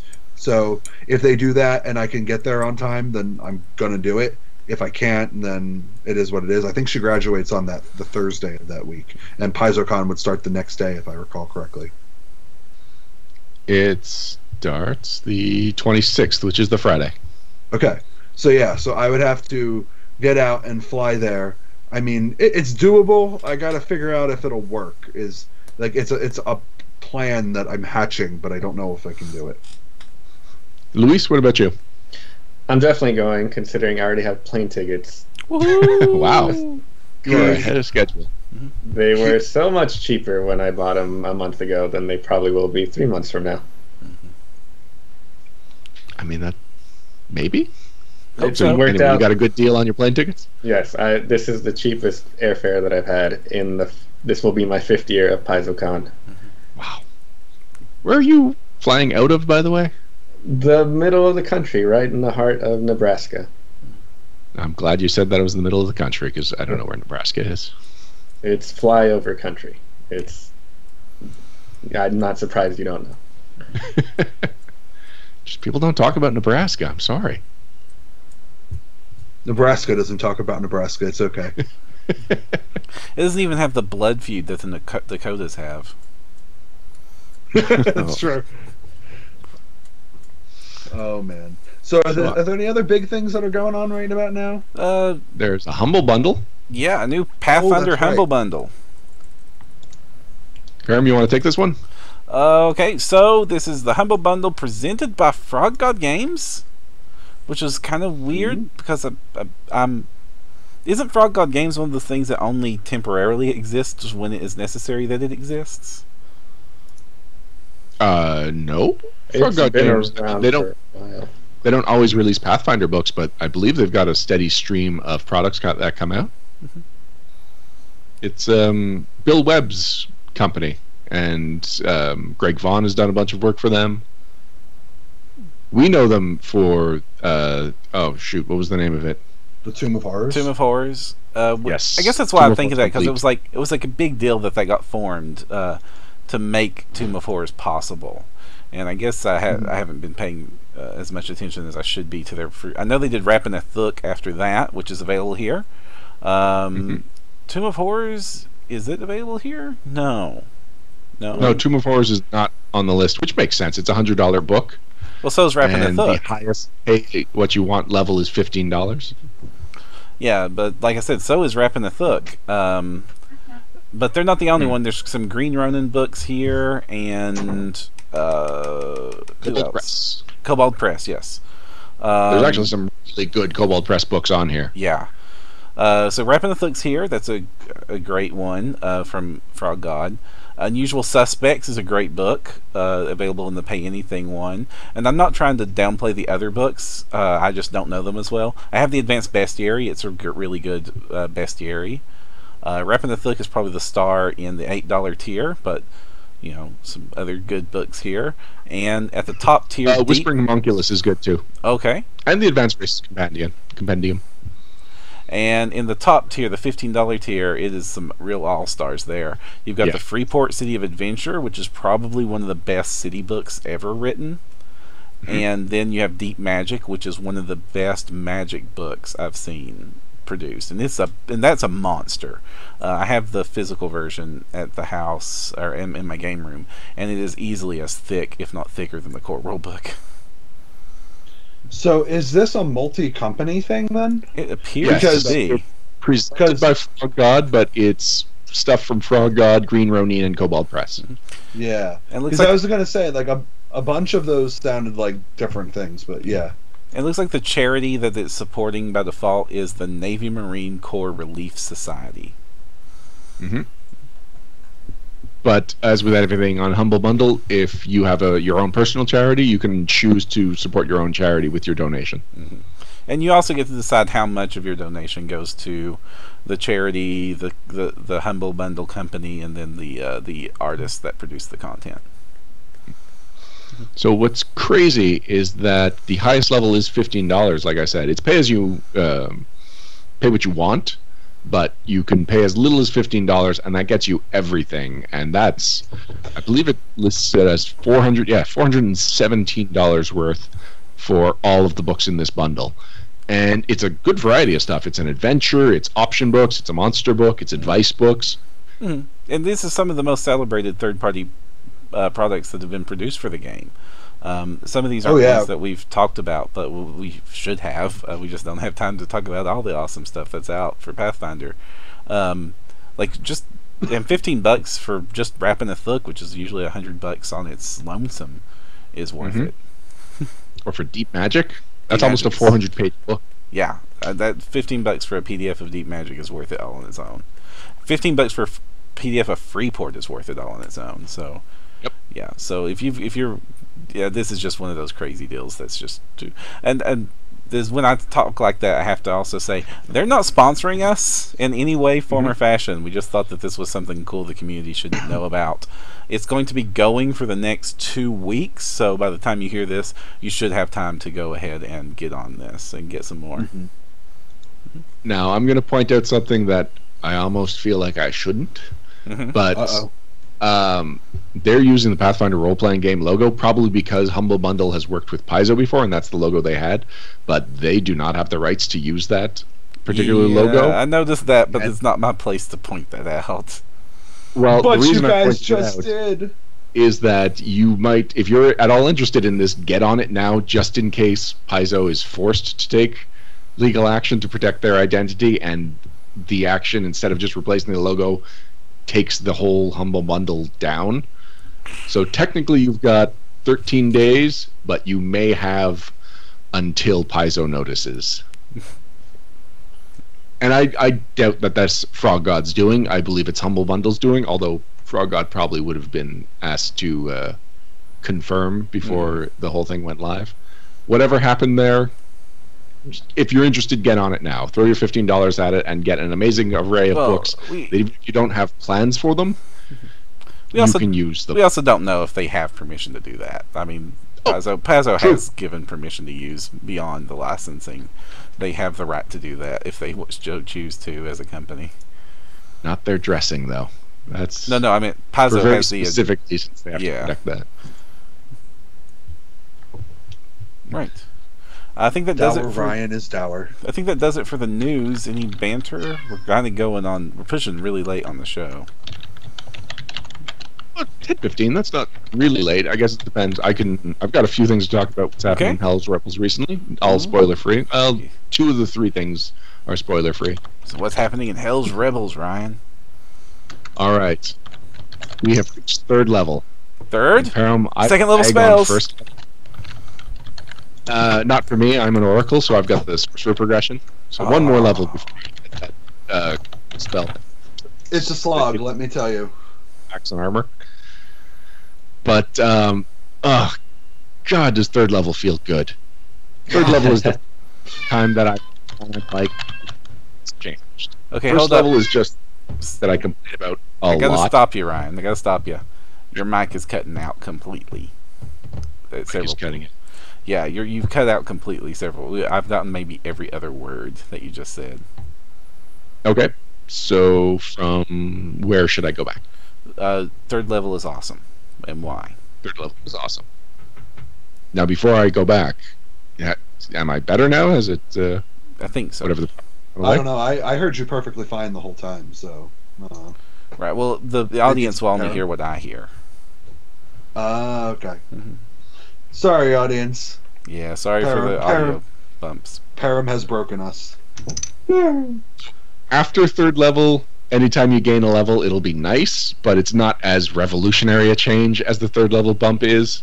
And 1st to 2nd is pretty significant, but what I always complain about 1st level is that you could make the right tactical choices, the right every choice, but because your build options just have not caught up to your ability to do anything, it can mean that most combat and most skill encounters are just die dependent, and a lot of combats just become everyone's in the right position, now just roll until somebody gets the 20 or gets the 15 plus number that they need. And it's so unfortunate that most first time players will play at 1st level, because 1st level is not an optimal experience for Pathfinder. 3rd level, on the other hand, 3rd level is where I finally now, as a caster, feel like I have a large enough variety of spells that instead of just aiding another like I've been doing in every encounter, I'm an Oracle and I have no combat capacity, so I really am just there to help everybody else out. And at first level, it's like, well, I could cast a spell that will maybe give everyone a small bump, but then I won't be healing anybody, so I'm better off not participating in combat because I just don't have the spells to do it. But now I do, and so I got a really good, a well-timed Sanctuary spell off, which I cast on myself so that I could have a conversation with somebody that we were trying to recruit for the rebellion. But it was in the middle of the combat that they attacked us because we, kind of invaded their homes. So we kind of invaded their homes. Well, look, if we knew that they were going to attack us on sight, maybe we would have sent a couriered letter. We do have a courier pigeon that our gnome Blood Rager has befriended, named Peppero Pigeons, who has come up in multiple sessions. So we could have sent a letter, but we didn't. We visited them personally, very personally, and they took offense to it. So anyway, it was still not our intention to kill them all like we might have had to. So Sanctuary was cast. They were failing their will saves, so most of them couldn't hit me, and the one that did hit me didn't do so much damage that I was that afraid for myself, unlike if this was first level, which I could have cast Sanctuary first level, but still, just the freedom to cast a spell is what makes third level so much better than first level. I mean, I had the insight, and not even insight, I had the wonderful opportunity to play not one but two of the interactive Pathfinder Society specials as a second level character, so like I hear you on what you're saying. It's a dog eat dog world at second level. Yeah. Well, and Pathfinder Society even acknowledges this by giving you all those rebuild options, because there's some feats that are good, or some build options that are good just at first level, and if you take some long-term options from first level, then you will just not get out of first level. You will die because you will get super bored of your character because you'll feel completely ineffective. But no, third level, and like third level is when durations start to matter. You're not just doing something that will last this round. It'll actually last most of the combat, and things that last minutes, suddenly they're lasting minutes. They're lasting multiple combats if it comes down to that. Things that you can use once per level, you can use them 3 times. So it's not like if I use this now, that's it. That's it for today. Oh, it's just it's so freeing, and you sound so satisfied. Change made the last session so much better than. And I've been enjoying Hell's Rebels, even though it's really hard to predict what's going to happen any given session. But this particular one, I feel like just chains have been taken off.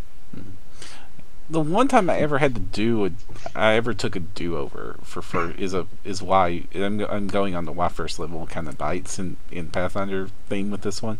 I had to do a do-over because once at the beginning of a campaign, because the very first interaction was, well, what do you do? I described the situation. What do you do? And he says, well, the player says, okay, I look through the window. Okay, that's the very first thing he ever got to do. Okay, orc, bow, crit. Before he has any more chance of actions, the character no longer exists. It's like, okay, let's redo the campaign. We'll start over, and then we'll. Like, this is like, I usually don't like to do do-overs, but you had 0 interaction before I killed you, so let's try that again. That character was all potential and no actualization. You should have been like, so that's another thing. Third level, you're not really afraid of crits anymore, because unless you've got a con penalty, which I don't, then you can take even a ×3. It's really the rare ×4s that might take you down in one shot. My third level character has died to a Tetsubo crit, which is a ×4. Don't knock the ×4s; they will murder you. Yes, but they don't happen that often. You don't see too many ×4s. That's what I thought too, and I got smushed. My poor rogue. Right. It's actually Loza. My poor rogue Loza got murdered. Sorry, no. That's okay. We funded money together, and I got better. It's good. You can just. I had to not play him for like almost. It ended up being like 3 levels while I like rebuilt my money, and then like Chronicle Sheets triggered on him, and long story. But yeah, I've been murdered by a Tetsubo. It was the least fun thing ever. It's like a scythe but bigger numbers. I'm actually familiar with the Tetsubo because I got a boon chronicle sheath that let me take an exotic weapon at first level, and I chose the Tetsubo. It's a good one. I've been splattered by it. I can verify. It's an effective weapon when you roll 20 and you smush the person. Bard Wannabe in chat says he uses GM credit to skip first and third level. Don't you mean first and second level? It's oddly specific, Bard. What is it about third level you don't like? But you like second level. So I have GM babied quite a few characters past first level, but then when I started running out of GM credits to do that, and I started playing more first level characters, that rebuild option is actually pretty nice for Pathfinder Society, and I honestly wish free rebuilds was part of the core rules. Now, like not class or race, but feats and spell choices and specific choices within your class, like a rage power or something.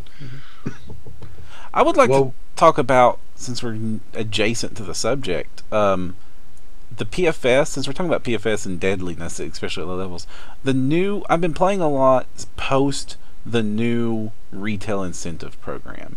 Have any of you guys played with the retail incentive program active yet?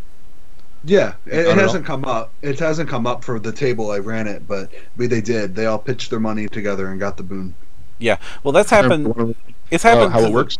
Okay, so how it works is Paizo released the retail incentive program so that to encourage people to patronize the store that they're playing their games in, because Paizo's gotten this bad reputation in the physical game store space among certain circles because they so encourage buying direct and digital and free rules that some stores feel like, well, nobody's buying our books, why should I support a game that is all the money's going somewhere else?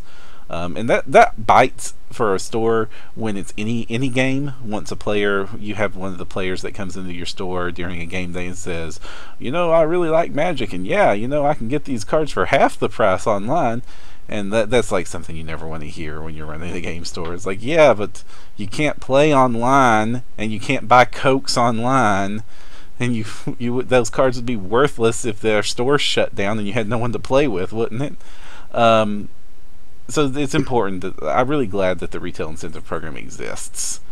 It's gotten to the point, so what it does is there's 4 temporary boons that can hit your table that you get a choice of. I think you can do any 2. You can do up to 2 of them for a PFS session. I forget what they all are because all my players just keep using the 1 over and over again. And there's 2 intensity levels. There's a $10 intensity level and a $50 intensity level.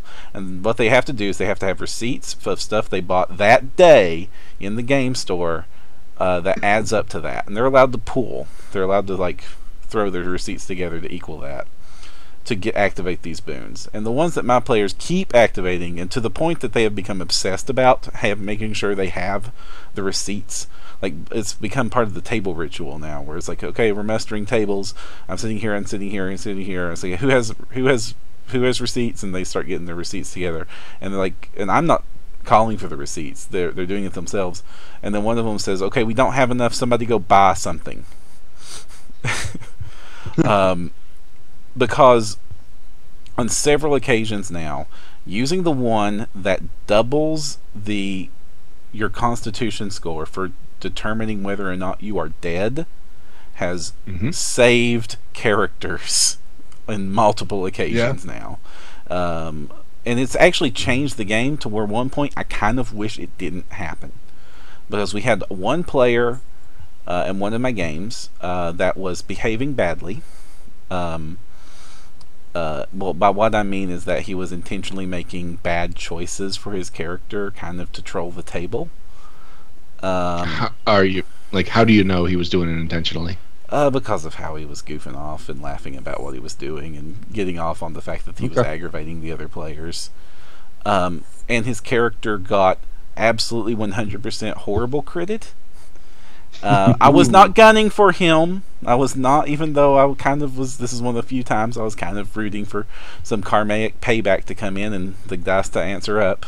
He decided to face tank a boss as a druid that was not melee focused, and then all the ads show up and also want a piece of whatever's in that room.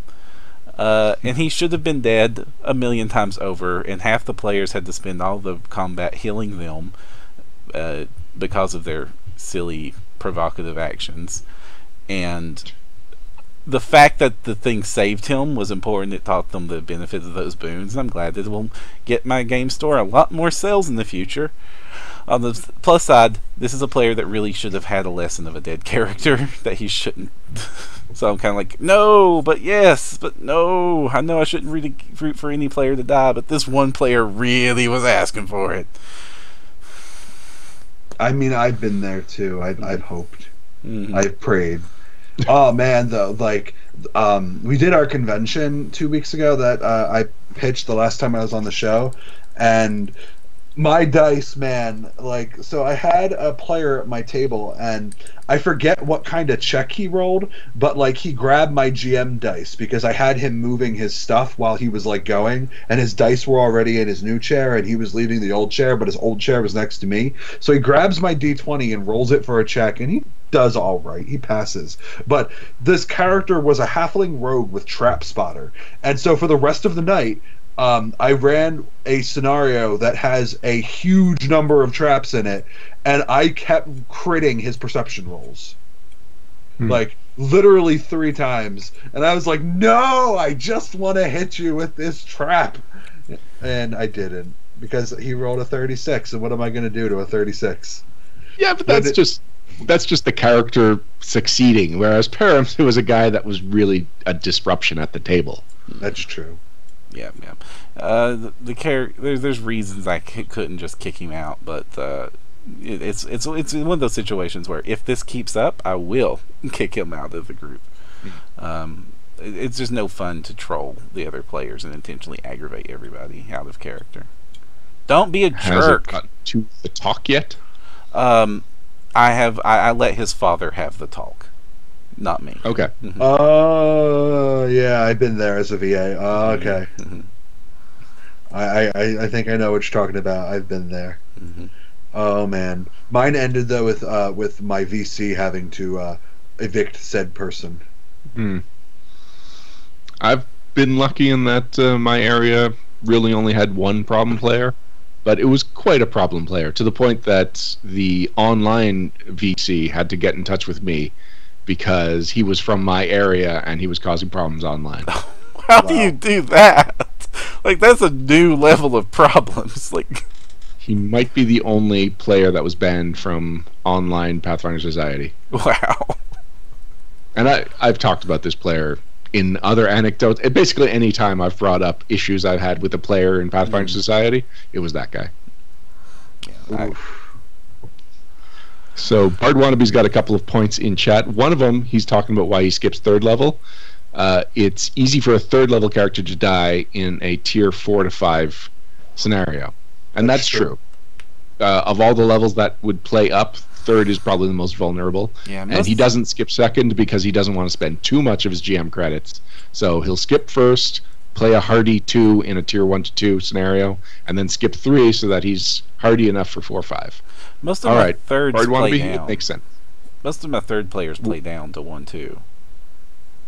That's usually what, like, just demands of what games are being played dictates, right? There's more 1st level players and characters than there are 4th and 5th. Then his other point is that he's not a fan of the fact that the Pathfinder Society boon has to be purchases made that day, because the store asked them to be out in the 5-hour time slot that they've got slotted, and most of the people want to do the shopping after the fact. I wish it was like, I wish there was a higher time limit too, because that does make things interesting. I kind of want to reward my players for shopping at the store, period. It doesn't have to be the day we're playing. Like, if they bought the freaking if they went out and bought Villain Codex, I kind of want that to count for something, you know? Sure. Well, it's not like, I mean, it's the only people that are keeping an eye on this are the store owners, right? Or whoever is running Pathfinder Society in that store. It's the GM's responsibility to see that the date of the receipt matches the date of the game. Okay. So then if it's something that, in a specific situation like Bard Wannabes, if the GM could talk to the VC or whoever's organizing it, or talk to the store owner and just be like, we are people that legitimately do buy, it just tends to be after a session, then I can see exceptions being made. But it's for the player that you were describing earlier, Param, the kind of guy that shows up and he's just playing off the PRD, and anything he's purchased online. That's someone who's brought no money to that store, and that's a problem for the store, because they don't, like, stores don't want to charge for events. But if those are the kinds of players they're getting, then the only way they're making money off that player, which is the only reason they've got a play space, we have to be honest about that. Like, that's the only other route they can go. So finding something to incentivize people to actually spend money that day, even if it's just on Coke, then I think that's a good step forward, even if some of the rules have to be a little strict. Right. And just because it's Pathfinder. For any of our audience that doesn't know, I speak from experience. I used to run a friendly local game store, so the math and the incentives and the reasons. This is not something I'm arguing from the sidelines. I'm arguing it from, how do I make these numbers meet at the end of the month so that we continue to have a game store? Mm-hmm. Yeah, I remember when I was at Quantum and we were running the 40K League, and if somebody shows up with like $1,000 army that they just never paid Quantum for, that's not fun for Quantum. They want to at least sell that guy a couple of Space Marines. But gosh, man, with 40K though, you almost have no excuse than to buy local because of how militant they are at the pricing police. Yes, but local doesn't have to be that one store. Oh, I forget some towns get more than one store. We did at the time, until we got a Games Workshop store in our downtown mall. Then the Games Workshop at the local stores started to dry up. That's unfortunate. All right. Games Workshop is unfortunate. Oh. Well, it finally caught up to them. Yeah. Around here we play War Machine. Is War Machine still producing new content? Yeah, they just released a new book a few months ago, like a whole new edition of the game. Oh wow, okay. At one point War Machine was on my radar, and now it's not. So I really didn't know what was going on with it.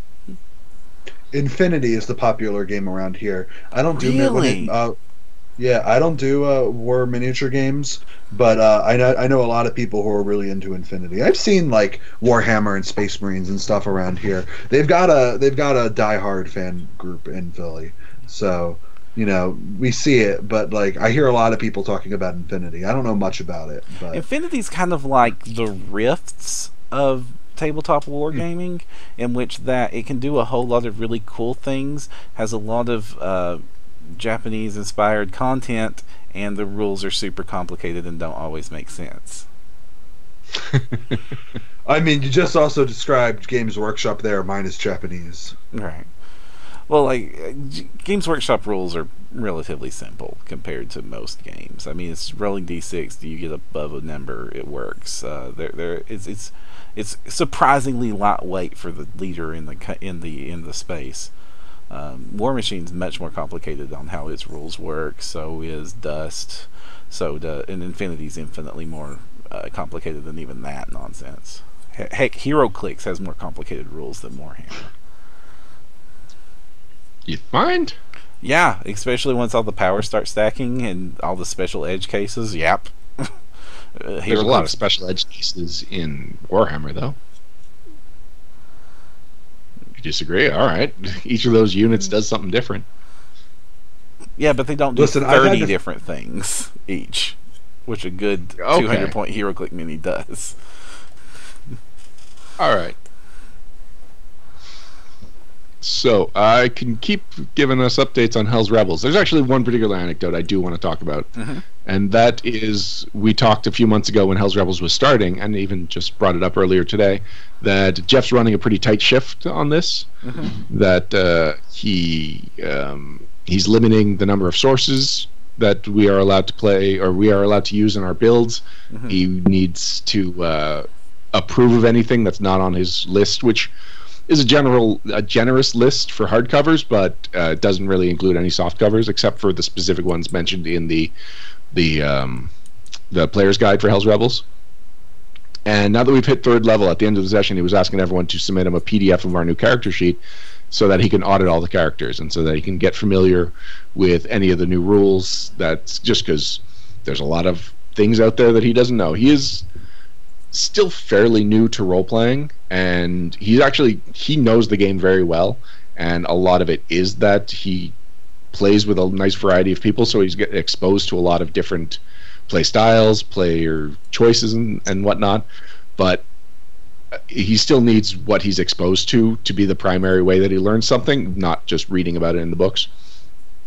So, like, Jay's playing a Mesmerist, and Occult Adventures wasn't even on the list of approved books at first, but basically the Mesmerist does what Jay's original concept for a bard, what he wanted that bard to do, and the bard just wasn't working out for him, so they talked. Jeff let him do it, because as tight as Jeff's like outline of what he wants to happen in the game was, he's a reasonable man. He rolls poorly, but he knows the game and he's reasonable, and he's been an excellent GM so far. Anyway, so I didn't really think anything of it about this option to audit, so I sent him my PDF, and right away he started pointing out things I was missing. Like, I did not realize that all oracles get either the cure or the cause wounds spell. I that you had to choose that. So that's just something I missed, and this is my first oracle, and I've rarely been at a table with an oracle, and even when I am, we rarely talk about spell builds. So it's nice having somebody looking over my shoulder that closely and actually finding the things I'm missing. Yeah, so when I'd first brought up that Jeff was being tight-fisted, Param, I know that you were kind of a little cautious about that, and even just the mention of the word auditing has a very negative connotation to it, so I'm just putting a positive spin on it. Mm-hmm. Jeff is being a strict GM, and we are all better for it. Well, I'm glad it's working out for you guys. Thank you. I am going to start my very first Strange Aeons game on December 3rd. Ooh. And I'm really excited. So I use the Haro character building system to get my characters really into it. And, you know, I had read enough of the story that I could start seeding different ideas for, like, what the different cards meant. And so, like, they're like, oh, you know, we have all these things in common. I'm like, yes, because I know what I'm doing. And it's great. I actually recorded the entire character building process. I'm cool.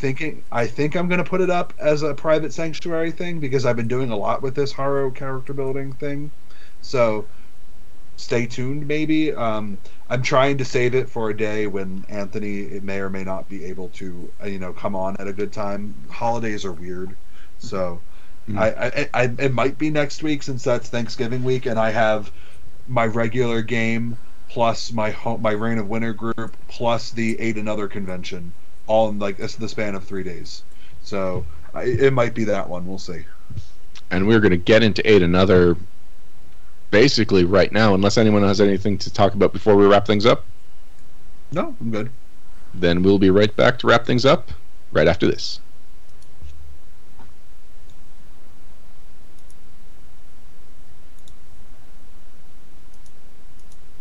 And we're back. Thank you for joining us for episode 145 of No Direction, the Pathfinder News, Reviews, and Interviews podcast.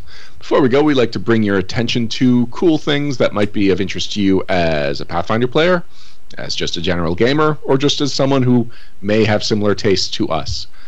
And actually, as it happens, I don't have anything that caught my attention so much since the last episode that I want to shout out to, which I think is the first episode that I don't have any shout-outs for, even though, Luis, I was very insistent that you have at least something to shout out to. So, Luis, why don't we go with you? What would you like people to know about?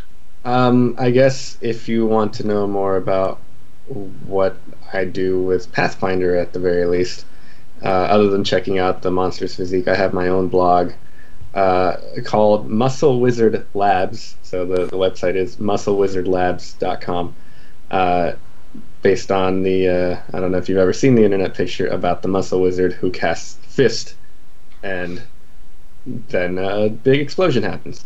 But on the the blog there, I basically just post any kind of content I come up with. So I've come up with my own rules for climbing on big creatures and come up with new monsters. And I even have a blog series about how to make a new monster from scratch, and all the little considerations and numbers and things like that you have to go over when putting the giant stat block together that can be a really high CR monster.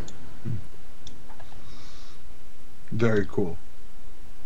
When I did the Hill Giants for the Pathfinder for Giants Revisited, the crunch that I had submit was rules for Hill Giants as mounts, and that they were combination slaves mounts, and the feedback I got was, we don't like to treat our sentient creatures as mounts. But just your rules for climbing up large creatures. And I'm sure you're thinking more Shadows of the Colossus. Exactly, yep. Yeah. Still, it reminded me of that little bit of crunch that kind of, it's just existing somewhere on a couple of computers now. That's kind of funny, because King of the Storable Stairs has a ogre that's being used as a mount. What? No. Oh man, Betrayal! Listen, Ryan, you were just ahead of your time. Well, the developer doesn't work at Paizo anymore, so I can't even say that he stole my idea. You'll have to check to see who wrote that one. Maybe he did. Wink. You know what? It's a good point, because he has done freelance work for them since. Then I won't reveal his name in case he's a thief. Oh, that's funny. What about you? So does anyone else have shout-outs? I have shout-outs. Go for your shout-outs. I have. Well, go ahead, Param, if you have a shout-out. I don't. Go shout. Oh, I have so many shout-outs. So the first thing, I promised James, the Code Switch vlogger, that I would shout out that we are doing Ate Another at our local store in Philadelphia. The store is called Red Caps Corner, and we're doing our Ate Another convention. So if you go to Warhorn and you type in Ate Another 2016, you'll see our site. And so basically we are doing an entry fee to get in. It's like $5, and of that $5, 10% goes to cover the store's costs for the space we're using, because pretty much all weekend we're using the space, but Pathfinder Society is just on Sunday, and the rest of the money we're donating to a Philadelphia charity for homeless orphans, or I'm sorry, homeless veterans. So yeah, big difference there. Yeah. So we're donating to veterans essentially, and we're really excited about it. If you're in the greater Philadelphia region, or you don't mind driving to Philadelphia, you should come and check it out. We are in University City, so it's like a hop, skip, and a jump from Center City, Philadelphia. It's like right around where Drexel University is, so it's going to be fun. It's going to be pretty awesome. I'm excited for it. I'm running Slave Master's Mirror, and I'm playing in 2 other games. I'm finally going to get to play the Elemental pre-gen special through the Maelstrom Rift. So I've literally been to 3 conventions now where it's been offered, and either I was running something, or I was playing something else, or it was full, and yeah, so finally going to get to do that. Let me think. Number 2. Well, before you get on to number 2, I need to remind you, awesome name for that convention. Yeah, doesn't it work great? I'm really proud of Ben Rowe for coming up with it. Ben Rowe is our Philadelphia venture lieutenant, and he's also the owner of Red Caps Corner. So in Philadelphia, we're not a really big PFS presence. We're really spread out. Like, we have the whole lodge consists of like Philadelphia, Center City, going all the way out to King of Prussia, which is a good like almost 2 hours from Center City. So we're really spread out, not a whole lot of stores, but like everybody is involved. So like when I run my store up in King of Prussia, the person who is in charge of that store actually games at our tables. And so like almost at all of our stores, our people who are hosting us are actually part of the society too, which is fun and neat. Yeah, I really like our area for that. We're kind of close. And so was that your number 2? Oh no, that's still my number 1. Okay. My number 2. Yeah, sorry, I have a lot of stuff going on. It's November. I just put out a book for Everyman Gaming where I unchained the fighter called Everyman Unchained Fighters, and it's got a pretty good reception so far. I'm excited. I took a lot of the content for fighters that myself and other people at Paizo have done, and I kind of built a new fighter class, and it's pretty awesome. So what's the elevator pitch? Why is this unchained? What makes your fighter unchained? Does this mean that you can't wear chainmail? So basically, the Unchained Fighter has all of the different rule subsystems that have been unofficially made to help improve the fighter, but never actually were part of the class, put into the class. So it gets the stamina mechanic from Unchained, and if you're using the Unchained Fighter, you should probably not give stamina to anybody else because it's their thing. Even if you do give it to other people, I added a whole bunch of different feats and class options to the fighter that make stamina even better for them. They get a class feature called Second Wind, where they basically can spend stamina to gain temporary hit points to make up for lost hit points they've taken. So it can never actually go above your total, but you can kind of like fill up and then have those be depleted, and you can spend your stamina to try to keep yourself alive if you want to shrug off hits.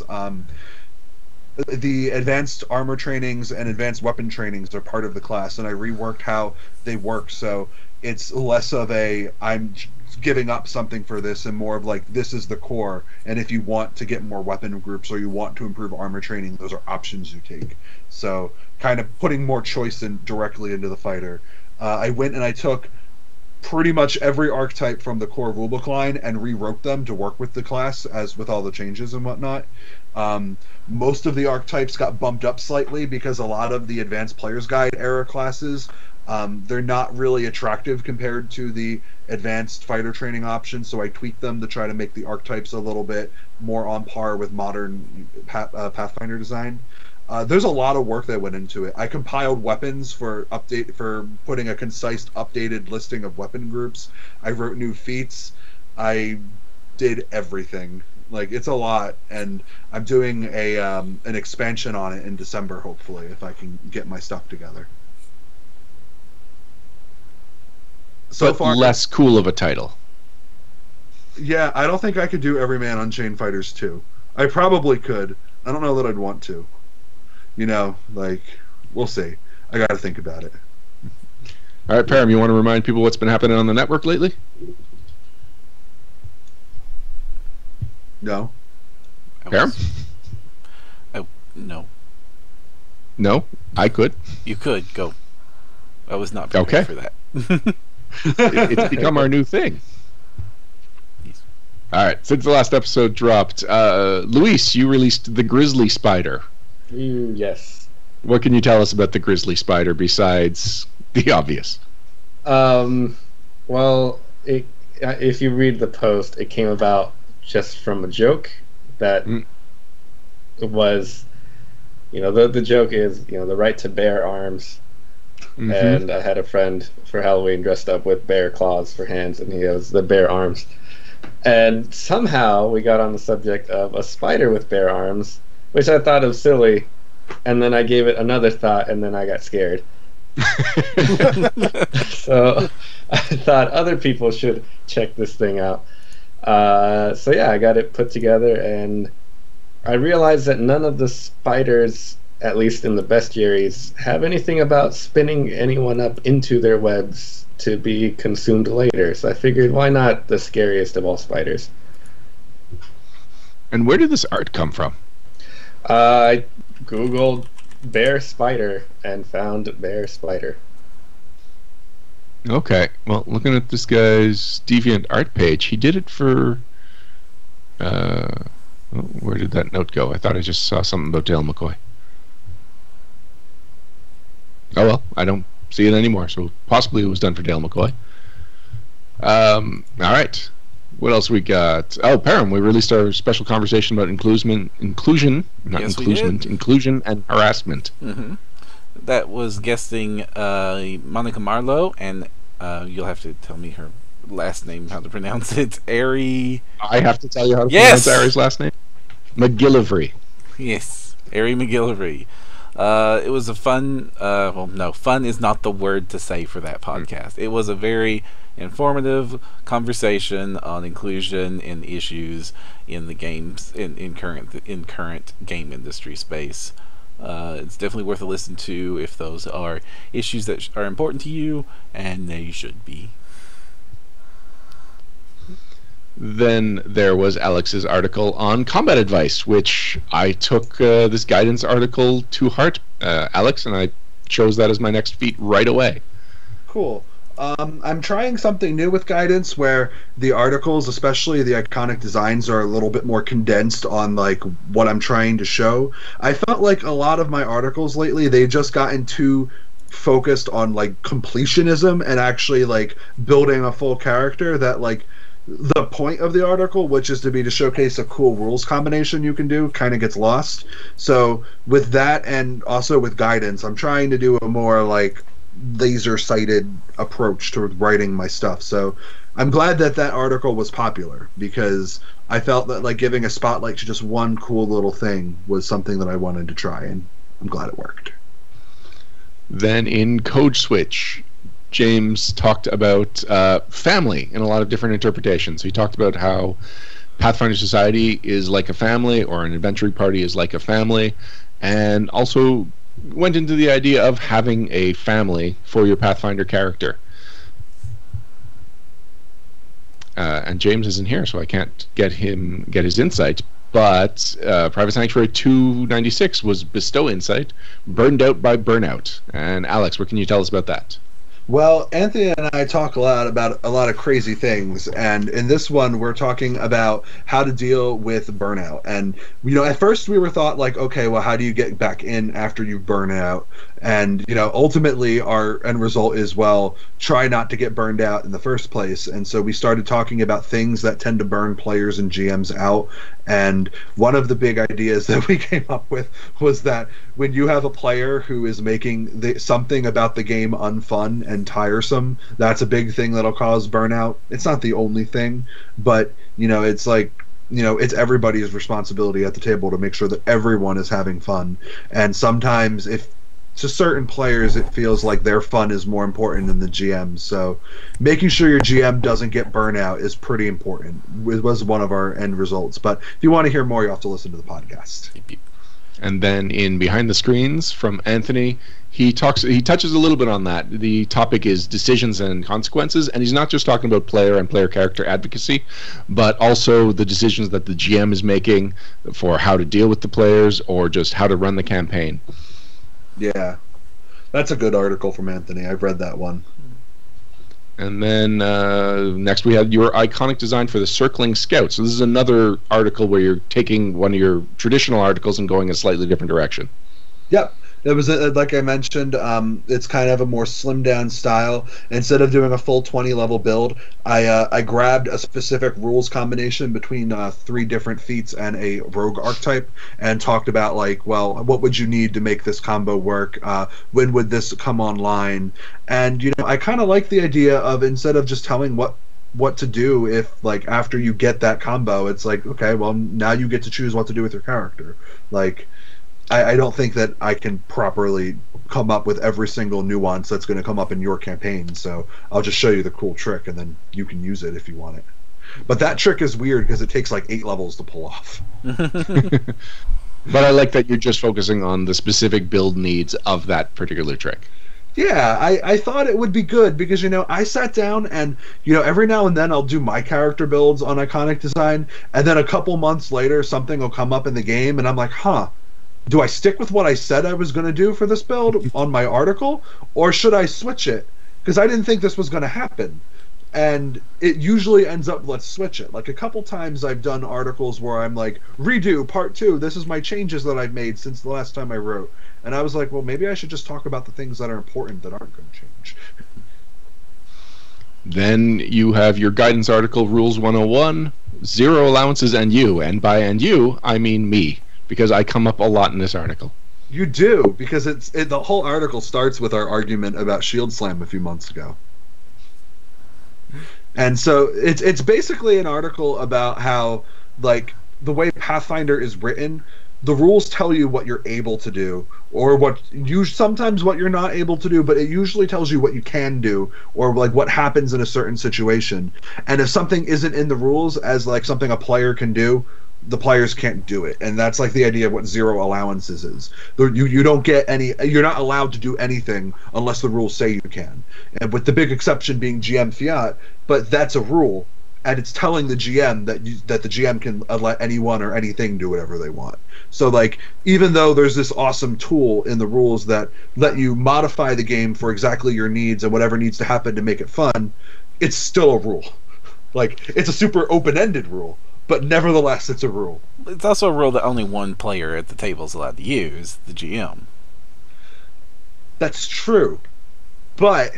And that's another thing I point out in the article, that like you can't say my GM lets me do this, so the rules say the rules aren't zero allowance, because it's not a rule the player can rely on. It doesn't say the player can do anything. It's a power for the GM in the same way that building encounters is a power for the GM.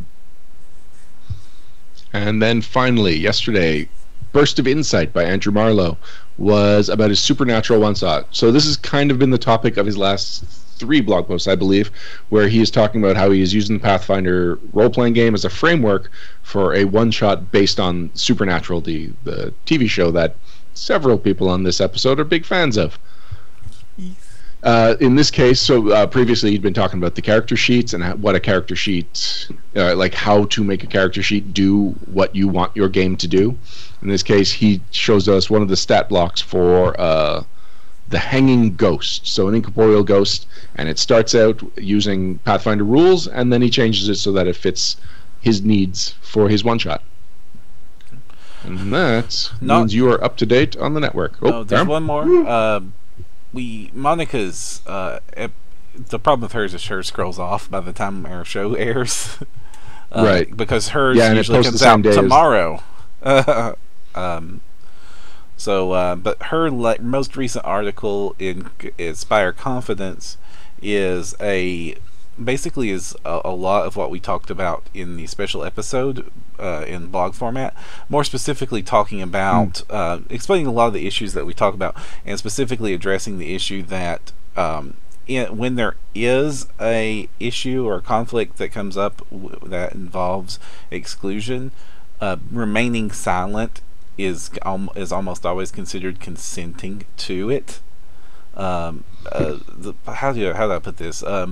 If somebody starts to abuse a player at your table, not speaking up is implicitly approving of that behavior, basically. Right, because you're allowing it to happen. Like, you know, it's not like if you had a problem with it, the idea is that you would stop it, or you would say something. Right. So if it happens and you don't intervene, then you're allowing it to happen, which is proponing it, you know. Yeah, I actually have a story about that in that special episode that we did last week. Yep. Which is linked in this article, because really this is the blog companion to that episode, which was completely Monica's idea and her brainchild, her passion project. Yep. She's been talking about doing some form of that special episode in some capacity for a while now, and it was really important to her that we got it up, and that has been the network's mission. Like, inclusion has been the network's mission since the beginning, and it's about time we did something, like took a very direct step towards that mission. Right. And that is the last one. Go ahead. And that is now we're up to date. Yeah. So thank you for joining us once again. Until next time, I'm Ryan Costello. I'm Jefferson J. Thacker, also known as Param. I'm Alexander Agunas, the Everyman Gamer. I'm Luis Loza, and I'll find a title soon. And if you want to find the path, you need no direction.